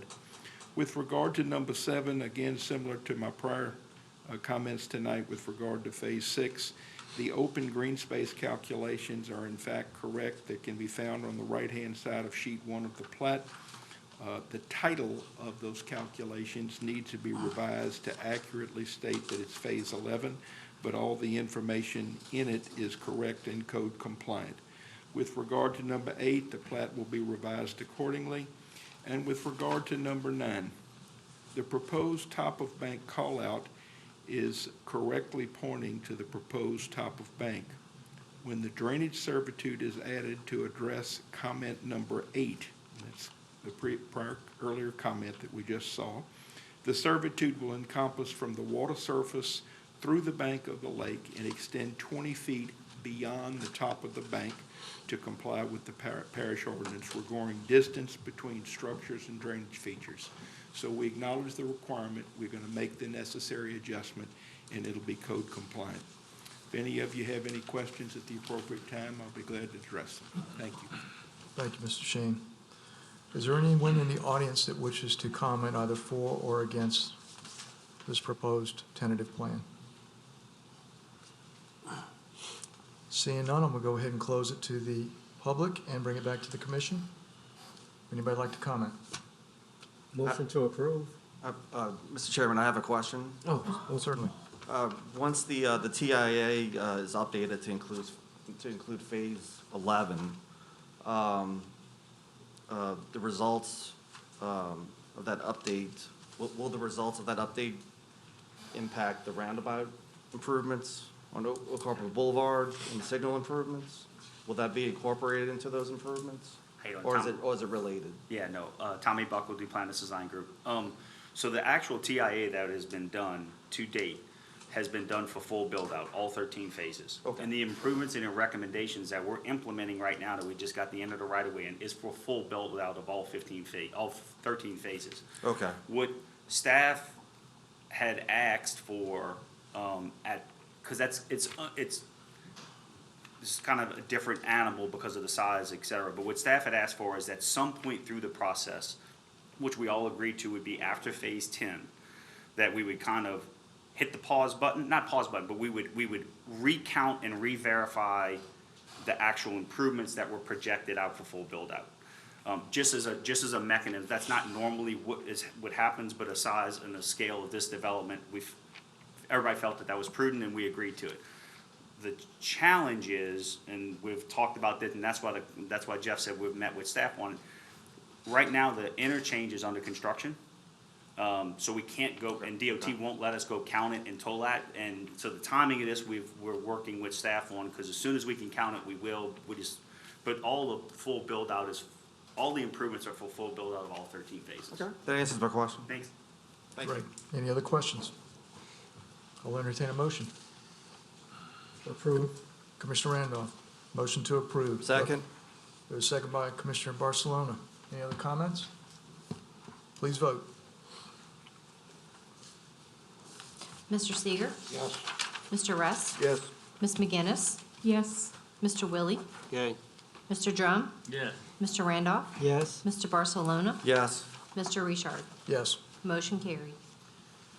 Thank you. Moving along, we're moving to preliminary subdivision reviews. First item, 2020-1971-PP, Terrabella Phase 1A-11. The developer owner is Terrabella Group LLC. The engineer surveyor is Kelly McEwen Associates Incorporated. The Parish Council District Representative is the Honorable Marty Dean and the Honorable Martha Casabon. The general location of the property is located on the north side of LA 1085, west of Brecker Road, Covington, Louisiana, Ward 1, District 1 and 3. Staff? Yes, sir. Preliminary plans and the hydrologic study have been reviewed by this office, and inspection was made at the site on July 31st, 2020. Planning Commission approval shall be subject to the following items being addressed. 1, the developer will have to name the private alleyway between Butler Greenwood Drive and Creation Point Avenue, because the inner lots front on the green space area. These lots will receive addresses on the named alleyway. Comments 2 and 3 can be disregarded this time, as no improvements are triggered at this time. We met with the developer and have reviewed the documents. 4, Public Works approval is required for the proposed trench drain design within the existing Bricker Road right-of-way. 5, update the plat to include a municipal address for each lot. 6, revise note number 3 on the plat to show what is indicating the municipal address. 7, update the plat to show the required lift station utility servitude within parcel GS-11A4. 8, provide profile drawings showing all centerline street grades and subsurface drainage invert elevations. 9, provide written approval from the utility company for the provided water and sewer plans for this phase of Terrabella. 10, update the signage plan to show a street name sign at both of the intersections of Arlington Avenue and the private alley that will need to be named for lots numbers 417 through 427. Informational items. The developer is responsible for contacting the USPS Regional Growth Management Coordinator to verify the appropriate mail delivery location for this development. Terrabella Phase 1A8 infrastructure has not been constructed and is still under a performance obligation. Lots 397 through 411 of Phase 1A-11 cannot be recorded until Hopscotch Road and associated improvements are constructed and have a warranty obligation established. And a funded maintenance obligation, the amount of $10,000 is required in accordance with St. Timothy Parish Code of Ordinances. No mandatory developmental fees are required this time since the developer has entered into a voluntary developmental agreement and has paid all current fees. Thank you. Thank you, Mr. Tishy. Mr. Morone? Thank you, Mr. Richard. Paul Marone on behalf of Terrabella Group LLC.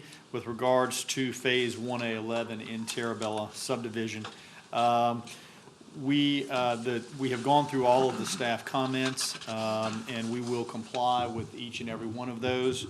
We have no objection to any of them, and we're prepared to respond to each of them as requested. The only item that I would point out is the comment under the informational items regarding the construction of 1A8, Phase 1A8. Phase 1A8 and this Phase 1A11 will be constructed simultaneously. So once we break ground and move forward with 1A8, we intend to do this all at the same time. So all of that infrastructure will be put in at once before we come back to you for final on either of those phases. With that being said, and again reiterating that we'll comply with each of the staff comments, the revisions to the plat, the profiles, and the signage updates, we would respectfully request your approval, and I'll be happy to answer any questions that any of the commissioners might have regarding this phase of Terrabella. Thank you. Is there anyone in the audience that wishes to comment on this request? Seeing none, I'll close it to the public and bring it back to the commission. Nell? Mr. Morone, Yes, ma'am. what is the base flood elevation for the homes that are being constructed? Is it the minimum required, the 100-year flood event? I can't tell you the exact base flood offhand, and Mr. McHugh unfortunately couldn't be here tonight. I know that the standard that we usually employ is at least a foot above the base flood elevation would be the finished floor elevation of the homes. All of these, and I want to make sure I'm telling you correctly, but I believe that this is in flood zone B. All of this area is in flood zone B. So I don't know the exact elevation offhand, but I do know that our standard is that the finished floor elevations are required to be at least a foot above the base flood elevation, and I believe that's a parish requirement as well. Let's see, Chris, you correct me if I'm wrong, minimum finished floor elevation shall be 2.5 feet above top of street curb. Does that mean it's exceeding the 100-year flood event? I can't really answer that question the way you're asking it. Being as it's located in flood zone B, there's not necessarily an established 100-year base flood elevation for this area at this time. Our standard requirement is above the base flood elevation or 100-year storm water elevation, or 12 inches above the center line of the road, whichever is higher. And this specific development, in accordance with restrictive covenant number 13, is requiring the 2.5 feet above the top of curb. So you're basically probably 3 feet above the center line of the road at this point. I hope that helps. Okay. The reason I'm pointing it out is, as you guys have seen photographs of the major rain we had in May 14th of this year, I drove around 12 hours after the storm event, and everywhere from Coquille Recreation Area and Archbishop Hannah High School going east on 1085 towards Terabella was totally underwater. You had Tallow Creek Subdivision, Hidden Creek Subdivision, the roads, the houses, not the houses, but the yards, all underwater. I have photographs of Soap and Tallow Branch, well out of its banks, flooding the area north of Terabella. And Terabella, this phase, correct me if I'm wrong, Mr. Roan, is it drains into Soap and Tallow? Yes, that would be correct. Yeah, and it's, what, a half mile from the Chiffuncta River going east? Yeah. Extremely close to It's not, probably closer to a quarter if I had to guess. Yeah, very close to the Chiffuncta River. And there's even a slough or something that comes almost all the way to this proposed addition. So having those homes at a sufficient height is critical in this area. It also flows into a critical drainage area. And as I understand, FEMA is wanting to require 1 foot above base flood elevation when you drain directly into a critical drainage area. So is there a way to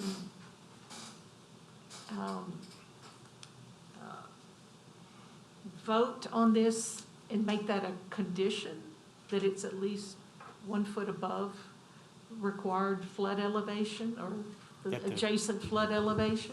That the finished floor elevation of the homes would be? Yes. A foot above that? Yes. We would have no objection to that. We would have no objection if that were a condition. I'm not sure how staff would feel about that, but we would have no objection. Chris, you want to comment on that? I'm not sure how we would enforce that since there's not an assigned base flood elevation at this time that's been codified. I don't have the preliminary flood zone maps in front of me to know whether or not it would be. I don't believe there's going to be a flood zone for the 100-year storm associated with this portion of this development. So I'm not sure how we would regulate that or enforce that, other than that it's not applicable since there's no base flood elevation assigned to this area at this time. Nell, have you spent any time in Terabella? Have you gone through there? Because I don't believe they've got water that. No, they did not. Okay, okay, because they are generally higher. The They fared undeveloped part of the, relatively well, very well. yeah, the undeveloped area. part, is it Russo Road? You go up Russo Road and you cross Soap and Tallow. Correct, that's correct. That Yes. was well underwater and all through the woods. But I did not go any further east, so I don't know. So But- this site is on the far southeastern edge of the development away from Correct. Russo Road. But again, closer to the Travunta River. And Yes. Yes. I guess I would just say that our intent is to make sure that the base flood elevation continues to be at a very safe elevation above the minimum. The Terabella has fared very well in some of these major events that we've had lately. That's a very important factor, not only to our engineer, but to the developers themselves. So we're very cognizant of that, of what we've been able to achieve so far, and we want to maintain that going forward. could you provide that elevation next time you, I will make sure and talk with Mr. McHugh about that. The only reason I can't tell you that I'm going to do that is because I'm listening to Mr. Tissue say that there is a problem with identifying what the base flood elevation is in this area. Typically, a base flood elevation is established for the 100-year storm event. Correct. And this is outside of the flood zone extents for the 100-year storm Yeah, event. so since we're outside of the 100-year all right, floodplain, I'll just ask you to go to the 500-year flood event. how about I will ask Mr. McHugh and we will come back at our next hearing. I'll be able to tell you in more detail what the finished floor elevations are and how they relate to the 100-year floodplain in that area. How about that? I'll accept that. All right, fair enough. Sounds good. Any other questions?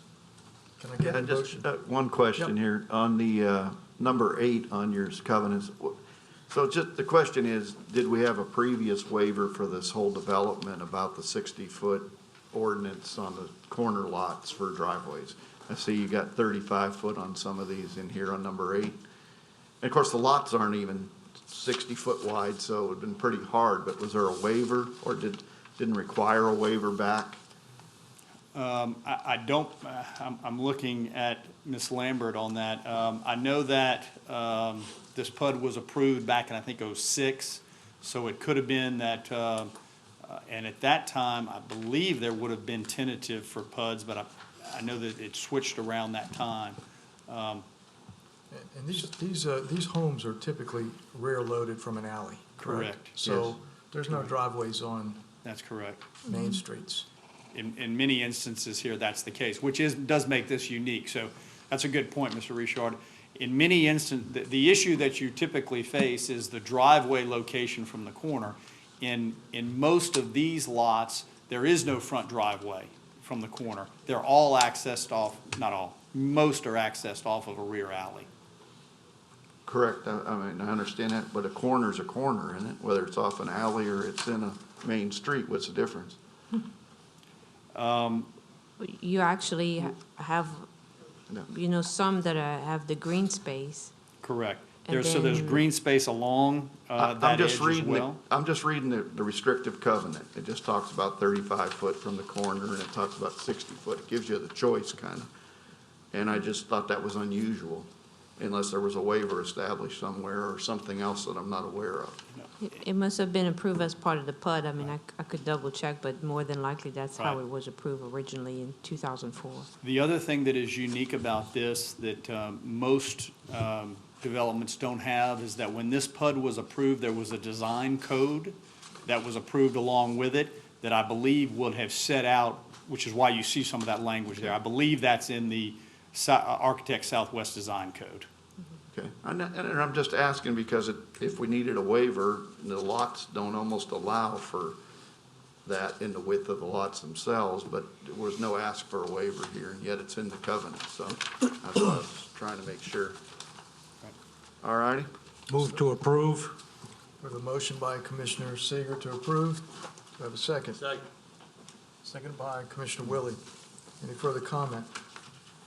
Please vote. Mr. Seeger? Yes. Mr. Russ? Yes. Ms. McInnes? Yes. Mr. Willie? Yay. Mr. Drum? Yes. Mr. Randolph? Yes. Mr. Barcelona? Yes. Mr. Richard? Yes. Motion carried. Okay, continuing with preliminary subdivision review. Item 2020-1972-PP, Chifunky Club Estates Phase 3. The developer and owner is TCE Properties LLC. The engineer surveyor is McLean Taylor Incorporated. The Parish Council District Representative is the Honorable Marty Dean. The general location, the property is located south of Pinecrest Drive, east of LA 21, south of Interstate 12, Ward 1, District 1. Staff? Yes, sir. Preliminary plans and hydrologic study have been reviewed by this office. The inspection was made of the site July 31st, 2020. Planning Commission approval shall be subject to the following items being addressed. I'd like to apologize for the inconvenience and the lateness, but we've replaced the comment number 1 and made an amendment to comment number 2 to be included. This is passed out to all of you guys prior to the meeting and sent to you all via email. So comment 1 that's being replaced, the comment's going to be St. Tammany Parish staff has reviewed the traffic impact analysis for Phase 3 of Chifunky Club Estates and does not approve of the proposed traffic mitigation measure of utilizing required traffic impact fees to conduct a joint Stage 0 feasibility study with the Regional Planning Commission of Highway 21 from I-12 to State Highway 1077. The developer is responsible for implementing improvements to maintain or improve the level of service existing at the time of development. No actual improvements are proposed. And number 2, the developer has requested a waiver of the regulations for the on-site detention requirements in accordance with the ordinance section 125-197 Part E. A hydrologic analysis was submitted demonstrating the pre-development and post-development conditions, the location of the development within the drainage basin, and the analysis is showing no negative effect within this basin. Staff has no objection to the proposed waiver. Should the Planning Commission wish to approve this waiver, a 2/3 majority vote of the full commission is required. Should the Planning Commission approve the waiver, the Department of Development has calculated a drainage fee in lieu of detention as follows: 221.172 acres times $1,500 per acre for a total of $331,758. This calculation includes the entire footprint of Phase 3. However, the developer has submitted a letter requesting that the fee be based on 137.56 acres, which is the acres to be impacted by the development and excludes approximately 83.612 acres within the subdivision phase boundary that will be left undeveloped. Should the Planning Commission grant the request for the fee to be based on the impacted area instead of the total footprint of the phase, then the following calculation shall be used: 137.56 acres times $1,500 per acre for a total of $206,340. With the amendment being, the parish engineer has no objection to granting the request for the drainage fee in lieu of detention for the 221 acres. The parish engineer is not in favor of granting the developer's request for the drainage fee in lieu of detention to be based on 137.56 acres, since the 221.172 acres was utilized to obtain the PUD approval for the 133 lots of this phase of the development at the Zoning Commission. The drainage fee in lieu of detention shall be due prior to the issuance of any work orders by the parish. Number 3, update the plat to include the municipal address for each lot. 4, show building setback lines on all lots. 5, update the plat to call out the 20-foot drainage servitude between lots number 55 and 65. 6, revise the typical lot layout number 1 and number 2 to reflect a 60-foot right-of-way. 7, update sheet C1 to show the required subsurface pipe and drainage servitude between lots number 55 and 65. 8, update sheet C1 to show drainage flow arrows in all lots. 9, the drainage design along Thunderbird Drive, College Court, and Brightleaf Avenue needs to be updated to show ditches on both sides of the proposed roadway. 10, the location of the proposed fire hydrants needs to be revised to ensure that the maximum allowable spacing of 500 feet is not exceeded. Informational items. Prior to the recordation of any part of Chifuncta Club Estates Phase 3, a dedicated right-of-way needs to be established from the existing Pinecrest Drive right-of-way to the Phase 3 boundary. The developer is responsible for contacting the USPS Regional Growth Management Coordinator to verify the appropriate mail delivery location for this development. A letter of no objection regarding the water and sewer improvements need to be issued on behalf of the Department of Environmental Services for this phase of Chifuncta Club Estates. Louisiana Department of Health approval for this phase of Chifuncta Club Estates is required. No funded maintenance obligation is required since this is an extension of a private subdivision. Mandatory developmental fees will be required at final submittal in accordance with St. Tammany Parish Code of Ordinances since no public hearing was held prior to January 1st, 2005. Thank you. Thank you, Mr. Tissue. Mr. Marone. Thank you, Mr. Richard. Paul Marone on behalf of Chifuncta Club Estates, Inc., and for Phase 3 of Chifuncta Club Estates. To walk through the staff comments, there are a number of comments that are fairly standard, revisions to the plat or to the paving and drainage plan, which you see on items 3 through 6 and 7 through 10. We will comply with all of those. Those are standard. I will come back and talk a little bit about number 9 in a moment, but the more substantive issues I want to spend my time on, which are the traffic impact analysis and the fee in lieu of detention. With regards to the traffic impact analysis, when I appeared before you at zoning, there were comments and requests that we try to look more globally at the issues on Highway 21, and as opposed to maybe just at our intersection. Our traffic engineer with J.V. Burks and Associate, Mr. Johnny Bordelon, was a former employee of St. Tammany Parish, was a former employee of the Department of Transportation and Development, and was very instrumental in the improvements that took place on Highway 21 north of I-12. The J-turns that you see there and those improvements that are now in place, which allows the north side of Highway 21 between the interstate and Covington to flow much better than it used to.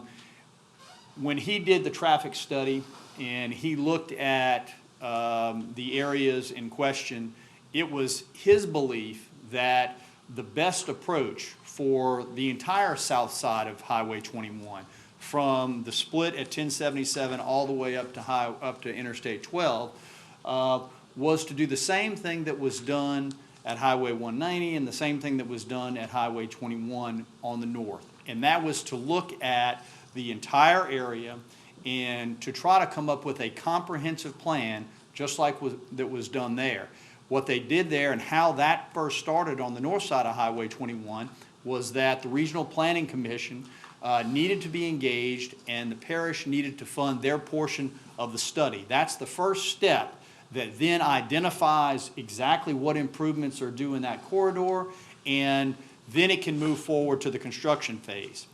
The Regional Planning Commission is open to that. They wanted to do that, and they are prepared to do that, but they needed the matching money.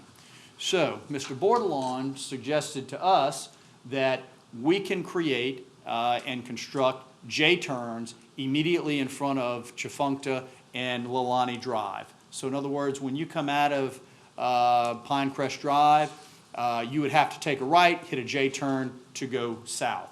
Likewise, out of Leilani, you would have to take a right, go south, hit a J-turn to go north.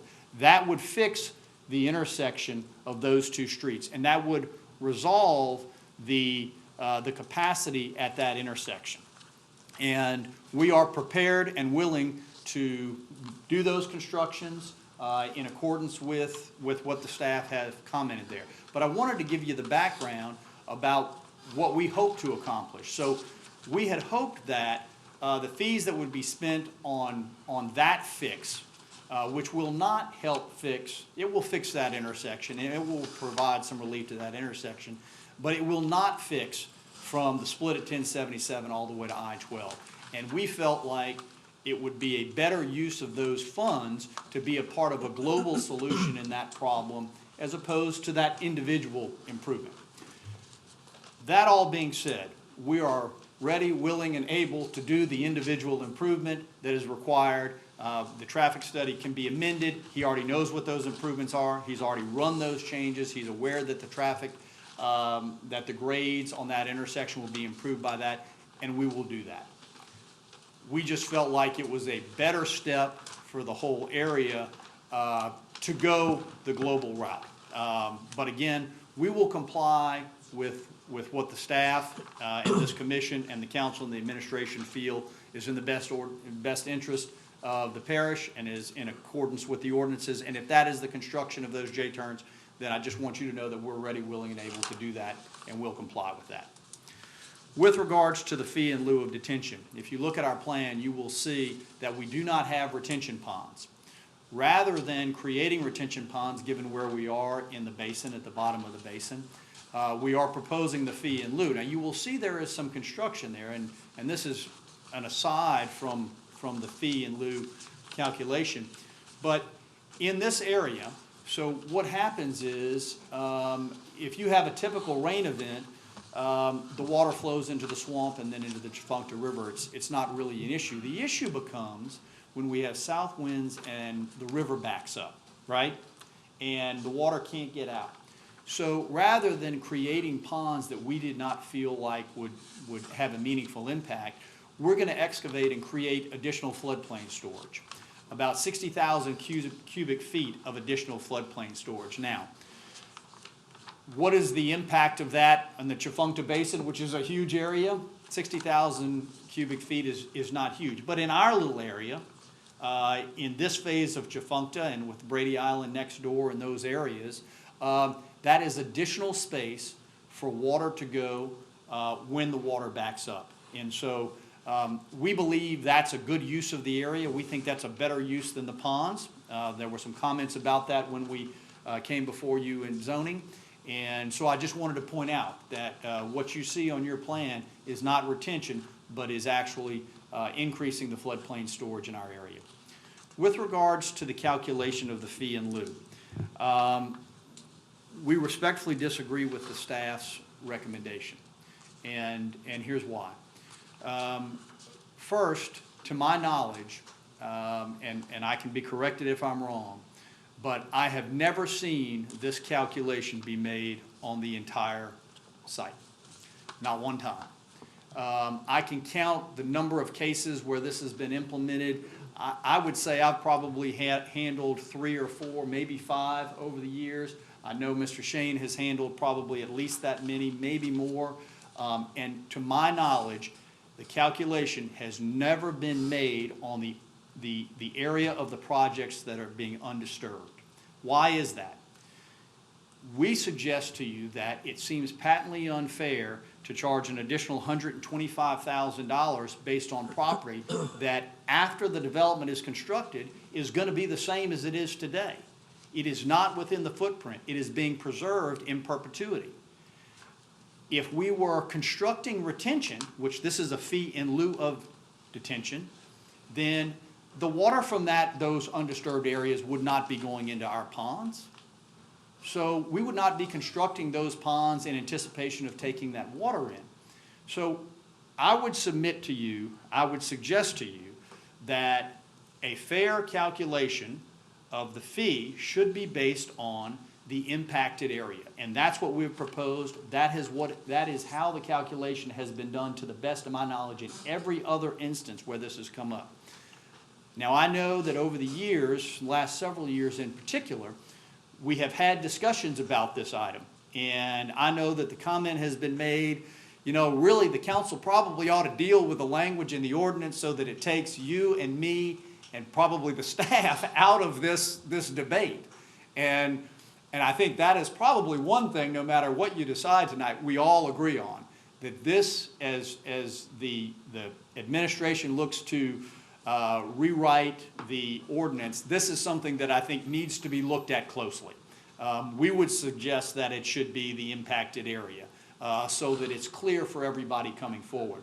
But in this instance, we would ask that you consider the calculation based on what our impacts are. And our impacts are on not the full 221 acres, but on the 137.56. And so we are ready, willing, and able to make that payment, but the additional approximately $125,000 on our green space areas, we don't think is fair. And we would ask for your consideration on that item this evening. With that being said, I'll be happy to answer any questions that you may have, but I'll sum it up again. The traffic study, we will do the J-turns and make the local improvements. I talked extensively about the calculation on the fee in lieu, and all of the other items we will comply with. Before I forget, item 9. Item 9, and there the staff notes that the drainage design along Thunderbird Drive and Kayla Court and Bridget Leaf Avenue needs to be updated to show ditches on both sides of the proposed roadway. We would ask for the opportunity to work with staff on that comment. We have some thoughts and reasons that we would like to be able to present to the engineers about whether there should be ditches there or not because of the grades and its proximity to the swamp and some other items. So we would simply ask that we have the opportunity to work through that comment with the staff and present them with some other information. Ultimately, whatever the staff decides on that, we'll comply with. But in fairness to them, when we got the comment, we realized that most likely they don't know what we're thinking, and we couldn't get back to them. And so it's just an opportunity where we need to have a little bit more time at least to present them with some information that they can consider. With that, I'll close. Thank you. Thank you, Mr. Marone. Is there anybody in the audience that wishes to speak for this proposal? What about against this proposal? Seeing none, I will close the floor to the public and bring it back to the commission so you can ask some questions. Commissioner McGinnis. Mr. Marone. Yes, ma'am. I imagine you can guess what I'm going to ask. What's that? I noticed that the item number 6 in restrictive covenants, it looks like the minimum base flood elevation is being proposed. As you recall, I brought up when this comes back for preliminary, I would like to see elevations higher than the minimum required.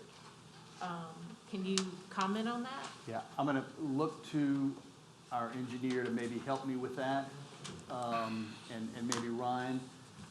But Billy Taylor with McClin is our engineer. The base elevation and base flood elevation is elevation 9 there. I think the minimum lot elevation that we have is 13. We're just about all out the flood zone, so we'll be several feet above the base flood elevation. And if we need to put a note to that, we would be happy to do that. So if that answers your question. What is the base flood elevation? The base flood elevation is approximately 9.0. And you're building at? And our minimum lot grade is 4 foot above that elevation of 13, so we're well above the base flood elevation. Okay, very good. Is that all lots? Yes, well, many of them, just because of natural grade, are much higher than that. That's the lowest case. A lot of them are 16, 17, 18, so we're much higher than that. Okay. Other comments, questions from the commission? I move to approve the waiver. I got another question for him on the drainage issue. So basically, you're gonna excavate more of the area that's not in development in order to create more retention for the basin, correct? That's correct. And I mean, will that basically make up for what you brought in for fill and paving and whatever? That will offset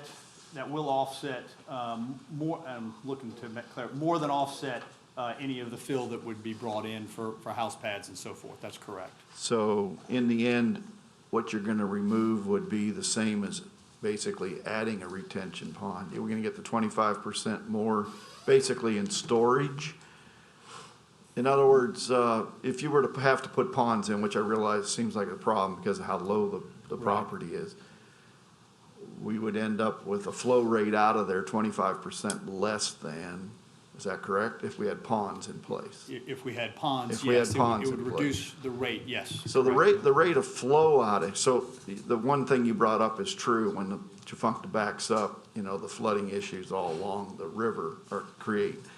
So storage space is really critical then. The other side of that is with the property, the way you're developing this property, the runoff rate's gonna be higher because there is no storage. Is that correct? Because we're putting in roads and slabs and That's whatever. So the runoff That's rate correct. is gonna be higher than it is naturally now, which in almost all of our other developments, we tout the idea that a runoff rate's gonna be lower under a normal rain condition. So in this case, it's gonna be higher. You got one benefit coming in if the river backs up, but we lose something on the other side of this, is the runoff rate's higher on this piece of property. And I'm just thinking back to the people that came in here from Brady Island and those close places back when we were talking about the zoning. We're concerned about the flooding aspects of it, and actually your runoff rate's gonna go up. Is that correct? Right, so the runoff rate will go up a little bit, but remember, when you're in the bottom of the basin, you want the water to get out. You want the water to get out. That's the reason that the fee in lieu is even an option there. Because if we're at the middle or certainly at the top of the basin, then you want to hold that water. In the bottom of the basin, you want that water to get out. And Mr. Tissue or the other engineers in the room can correct me if I'm wrong, but my understanding is that when you're at the bottom of the basin, the reason that they allow for you to avoid retention is because they really don't want the retention there. They want that water to get out. That's the reason for the fee in lieu. So when you suggest that we're going to have, there will be a higher rate of runoff post-construction than pre-construction, yes. But is that necessarily a bad thing at this part of the basin? And I would say no. Okay, when you say you're at the bottom of the basin, there's nobody between you and the river? We are from where we go into the swampy area on our property, that runs right into the Tchefuncte River. So Brady Island and those places really aren't in between? Our water is not going to flow to Brady Island. It's going to go into the swamp area that is between us and Brady Island, and then it's going to go on out into the Tchefuncte River and the oceans of the world from there. Okay, staff comfortable with that discussion that way? Chris? Yes, sir. Okay, thank you. Thanks, appreciate that. Commissioner I'd like Seeger. to follow up on that. Go ahead. What's where the excavation areas now? Is it forested? Yes, there are trees there now, yes. So you're going to cut the trees, dig, and then replant? That's correct. We'll have to remove the trees to cut down to create the additional floodplain storage. That's correct. What will you be planting? I don't know that there is a plan to plant anything back in that area other than to let it grow up naturally.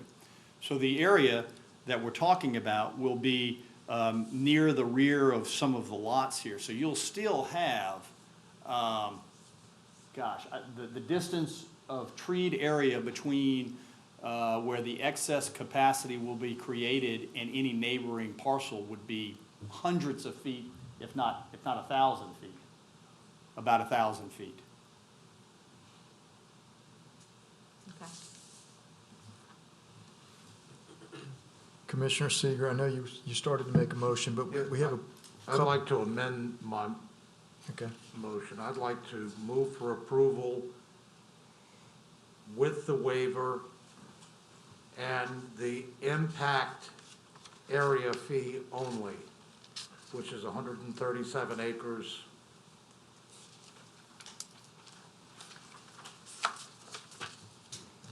$137 acres, which calculates to $206,304. The number requested by the petitioner. Okay. Before we get, I was going to say, before we get a second on that, I'd like to get staff's comment on that. I would I would just like to reiterate the parish engineer's position as well as the planning and development department's position. Moving forward and having a different policy than the previous administration, we would like to consider how this calculation is determined. They have 222 acres that are for the PUD and were used to calculate how many lots they're going to build. So they use that as part of how many lots they are going to build out there.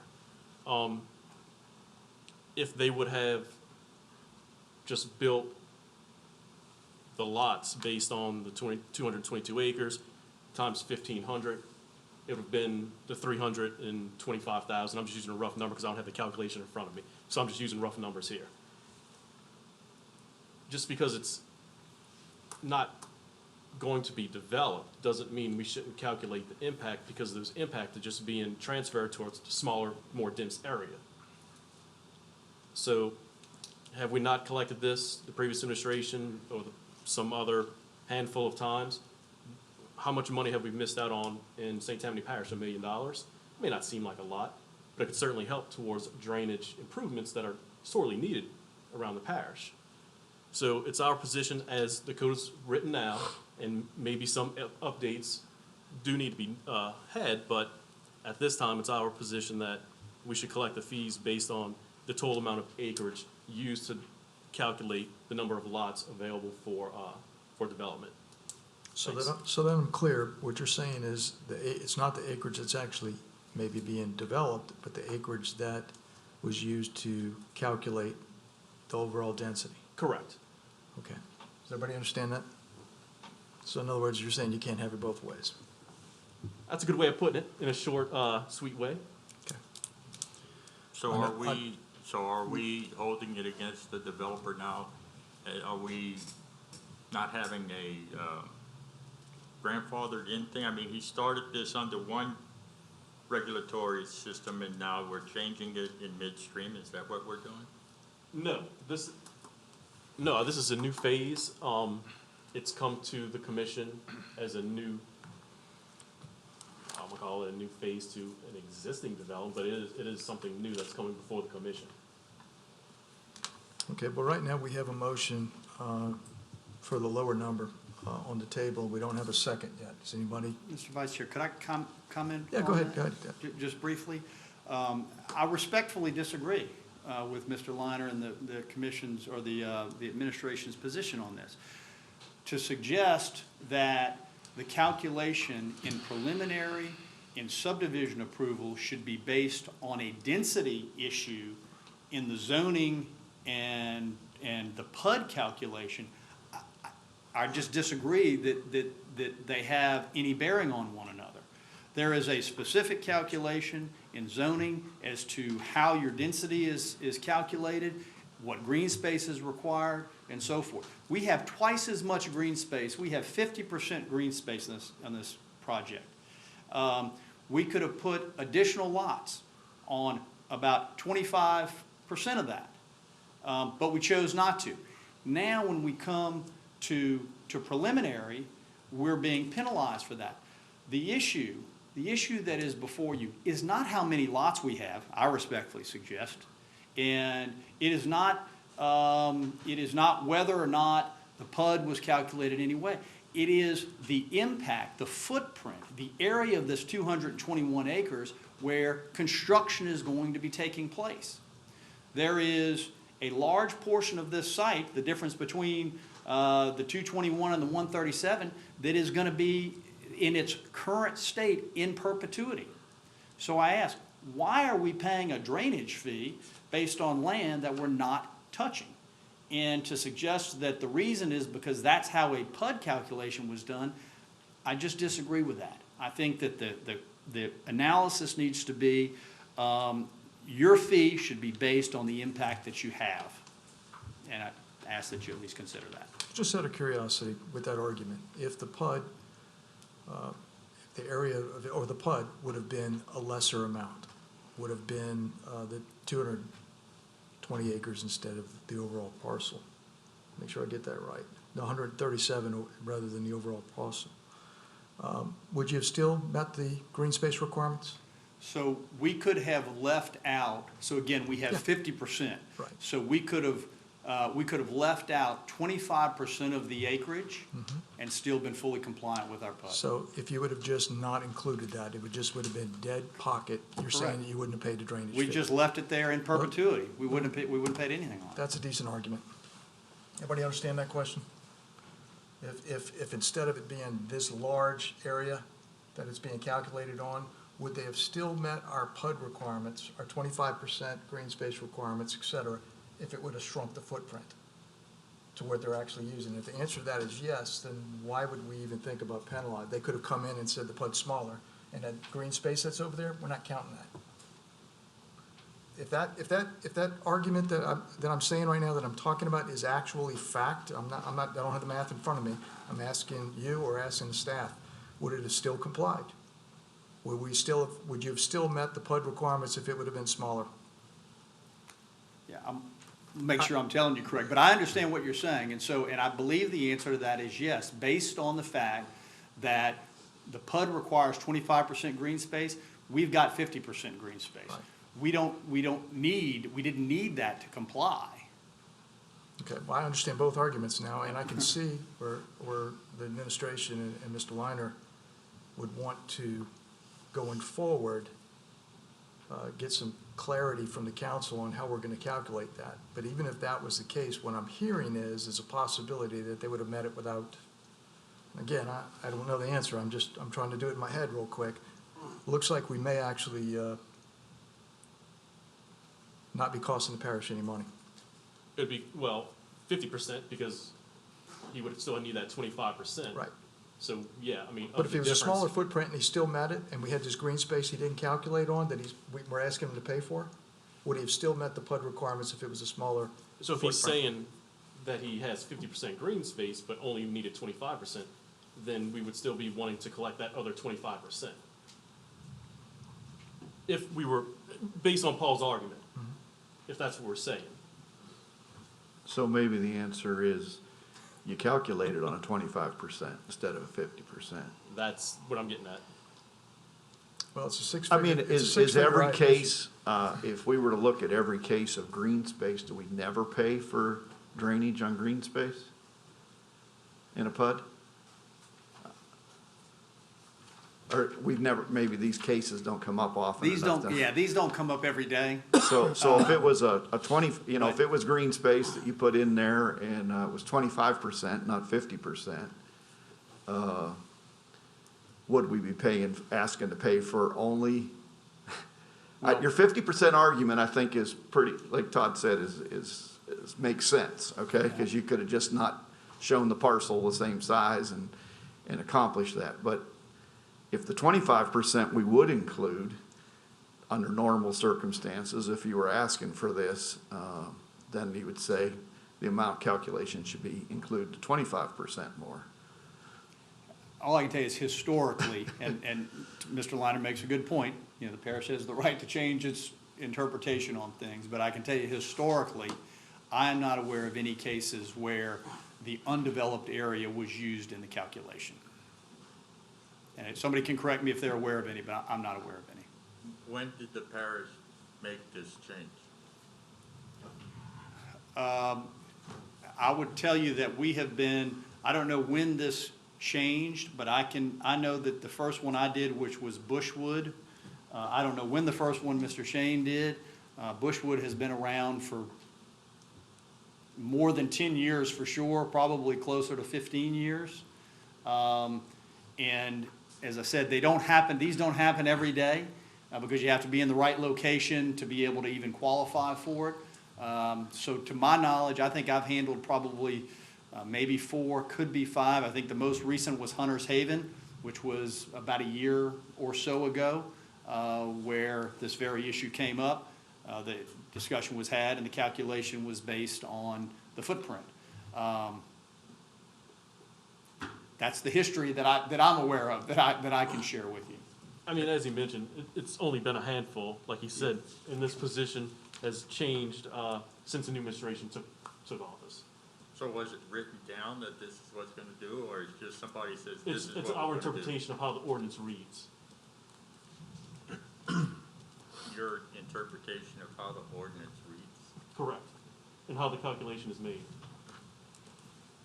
So it's, I'd like to, I'm sorry, I thought you was, no, go ahead. Mr. Shane. You've been mentioned several times as, Expert going through this process. Could you give us your input about the historical aspect of how this is calculated? Well, my memory is not as good as Mr. Maroon's as it relates to calling the development names. But seriously, I think that this ordinance could have as much as a 20-year history, and if I'm mistaken, I'm just mistaken. I've never seen a suggestion that the fee be based on anything other than the impacted area. I would think that if it's going to expand beyond the impacted area, because I mean, I certainly understand the proposed policy of the administration. I think it should be legislative. I think it should be adopted by ordinance or clarified, because I don't think it's fair to leave it to staff or to the commission or even to us to suggest what the policy says or doesn't say. Ought to just tell us, right? So we'd have the rules. I would liken it to what the Corps does with wetlands in a subdivision. We have a lot of wetlands in many subdivisions, some of which we impact, and when we impact those wetlands, we must get a permit and we must pay mitigation. For those wetlands in the subdivision that we don't impact, but is part of our green space, part of our amenity, part of our beauty, part of the preservation of the environment, we're not asked to pay mitigation. I think it's highly analogous. So hopefully that gives you some thoughts. Thank you. Okay, right now, as I recall, we have a motion on the table by Commissioner Seeger, is that correct? But did he finish it? Pardon me? I don't remember what it was. Can I ask a question before you put that back out? Certainly. Am I understanding that as Mr. Liner, that we might be penalizing extra green space in a subdivision? I wouldn't say it's penalizing, I wouldn't say it's penalizing, it's just a different interpretation of the rules and how it's calculated. But the more green space you have, the higher your impact fee. Is that? The bigger development you have, the higher the impact fee you have. And the green space is part of the development? Sure. Okay. It sounds like it would discourage having more green space. I have a question also. Todd, you mentioned, and you kind of questioned, I didn't get the answer clearly, I don't think. When you asked if the PUD would be the same size, if that land wasn't part of the PUD, would the calculation be the same? Or would that PUD be able to fit into that without that land we're talking about? Would the PUD fit on that, on that impacted property? That's what Paul was saying. He could reduce his green space by 50% and still meet the PUD requirements for the density that they would like and the number of lots they would like. So if that land wasn't even a part, not even a part of the PUD? Correct. The green space he has on the impacted area, would it be enough green space to do the PUD? Yeah. So we don't need that land at all in order to do the same PUD? Correct. But let's talk about the benefits of it. Now that that land is in the PUD and it's can never be developed, it's actually to our benefit. They can't come back with another new PUD later on and say, I'm gonna take that space now. So I think you answered the question. It's not a bad idea what they're presenting. Right. It's really an interpretation. And while we may agree with the administration's interpretation, if this particular instance, they would still qualify if they shrunk it, then we shouldn't penalize it. That's my position. I have to agree with Paul on this one, myself. Well, we also have one other issue. We still have the traffic impact analysis. That was item number one, that the staff was basically rejecting it, and the petitioner was interested in having their J-turns, but they were waiting to do something on a regional level. Does the staff have any further comment on that component? Do you want them to require the J-turns, or? Staff would prefer that the petitioner submit the revised TIA showing the proposed J-turns and the improvements the J-turns would show within the model. So we had the opportunity to review it Okay. and comment. And the petitioner has agreed to do so. So, all right. So, where are we now? On a motion. The motion was to approve with the waiver. The waiver by itself is gonna take a 2/3 vote, if I'm not mistaken. And with the impact fee based on 137.56 acres. That was the motion. As well as the petitioner complying with staff's comments regarding the traffic impact analysis. Absolutely, Okay. which he said he would. Okay, we have a motion. Second. We have a second by Commissioner Willie. Any further discussion? Remember, this has to be 8 votes in affirmative to pass. Call for the vote. Mr. Seeger? Yes. Mr. Russ? Mr. Russ? Just thinking. Oh, I'm sorry. Yes. Ms. McGinnis? Thinking. I guess I can't ask a question at this point, in the middle of a vote. No, it really shouldn't. Okay.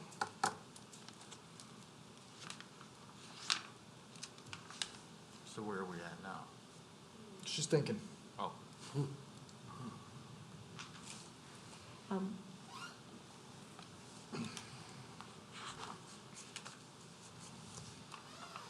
Yes. Mr. Willie? Yay. Mr. Drum? Yes. Mr. Randolph? Yes. Mr. Barcelona? Yes. Mr. Richard? Yes. Motion carried. Thank you. Did you want to ask your question now? I know we've concluded the matter, but The request of having, or the commitment of having the base flood elevation and the freeboard in the restrictive covenants, I would like to hold you to that. very good. We have no objection to that, and we'll include that.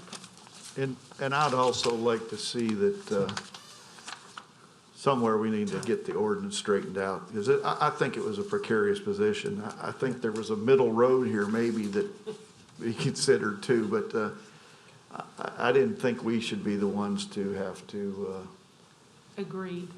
to make the law tonight. So I don't know if Mr. Myron was a benefactor of that or not, but in the end, I don't think it was clear enough. And I think he made a good argument in the end. In fact, if it would be slightly different circumstances, we probably would have made a different decision. So that really shouldn't be our role. We should have something that's codified, so. Yeah. Commissioner Randolph, you have a comment? Yeah, with that being said, by all parties, especially the latter part, Mr. Russ and Mr. Todd, we're looking at about 125 grand here, and I know that's very, very important. I know it is to me. I know it's important to the parish.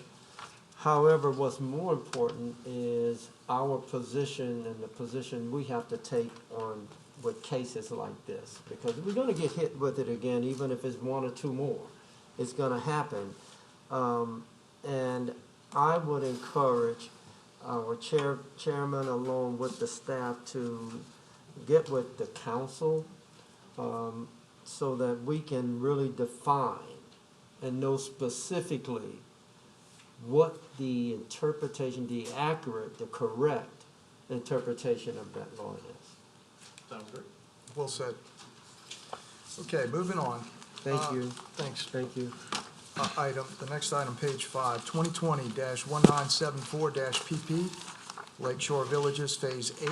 the developer owner, D.R. Horton, Inc., Gulf Coast, the engineer surveyor, Duplantis Design Group, Parish Council District Representative, the Honorable Jake Airy. The general location, the property is located north of Oak Harbor Boulevard, west of LA 433, east of Interstate 10, Slidell, Louisiana, Ward 9, District 13. Staff? Yes, sir. The preliminary plans and hydrologic study have been reviewed by this office, and an inspection was made of the site on July 31st, 2020.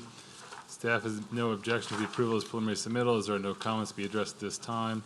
No funded maintenance obligation is required since this is a community development district owned and maintained subdivision. No mandatory developmental fee is required since the public hearing was held prior to January 1st, 2005. Thank you. Mr. Shane? Jeff Shane of the Jones Fussell Law Firm at P.O. Box 1810 in Covington, representing D.R. Horton, Gulf Coast, the owner and developer. We asked for preliminary subdivision approval and are proud that there are no staff comments in connection with it. Well, you just Hopefully set a none new of you have standard. any questions, but if you do, I'm available. Thank you. Is there anyone else in the audience that wishes to comment on this? Seeing none, I'll close the floor and bring it to the commission. Motion to approve the preliminary. Motion to approve by Commissioner Randolph. I'll second that with the new standard we've just set. Second by Commissioner Ress. Any other comments? Please vote. Mr. Seeger? Yes. Mr. Ress? Yes. Ms. McGinnis? Yes. Yes. Mr. Willie? Yay. Mr. Drum? Yes. Mr. Randolph? Yes. Mr. Barcelona? Yes. Mr. Richard? Yes. Motion carried. Okay, final subdivision review. The first item, the only item on the final subdivision review was postponed. So we're looking at amendments to Chapter 125. We have none. Amendments to the develop agreement. We have none. Old business. 2020-1777-FP, Lakeshore Villages Phase 5, developer owner D.R. Horton, Inc., Gulf Coast, engineer surveyor Duplantis Design Group, PC Acadia Land Survey and LLC. Parish Council District Representative is the Honorable Jake Airy. The general location, the property is located north of Oak Harbor Boulevard, west of LA 433, east of Interstate 10, Slidell, Louisiana, Ward 9, District 13. This is a waiver request for restrictive covenant number 9. Driveways for all corner lots are to maintain a minimum distance of 60 feet from the corner of the said property closest to the intersection as measured from the property lines on the corner of the property where the said two-street right-of-way intersect. The proposed driveway, in this case, is 59.35 feet from the intersection.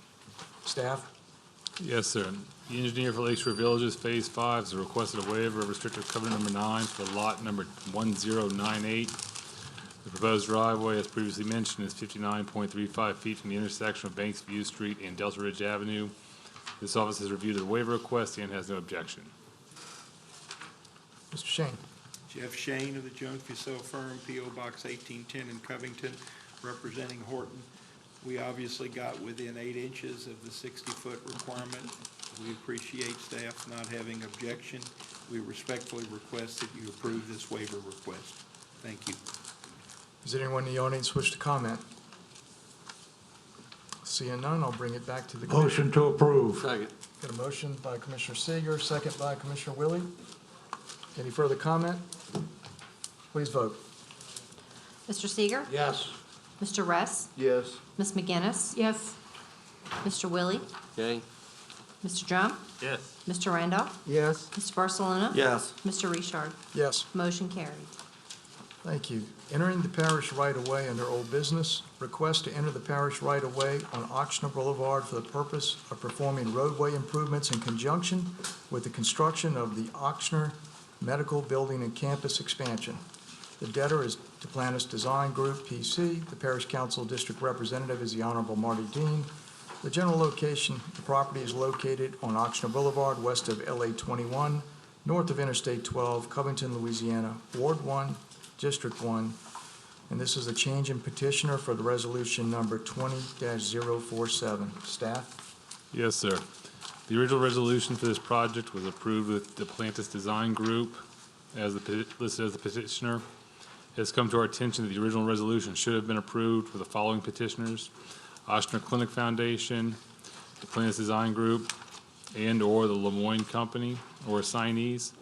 The new petitioners need to be approved by the Planning Commission so the correct entity can post the bond for the project.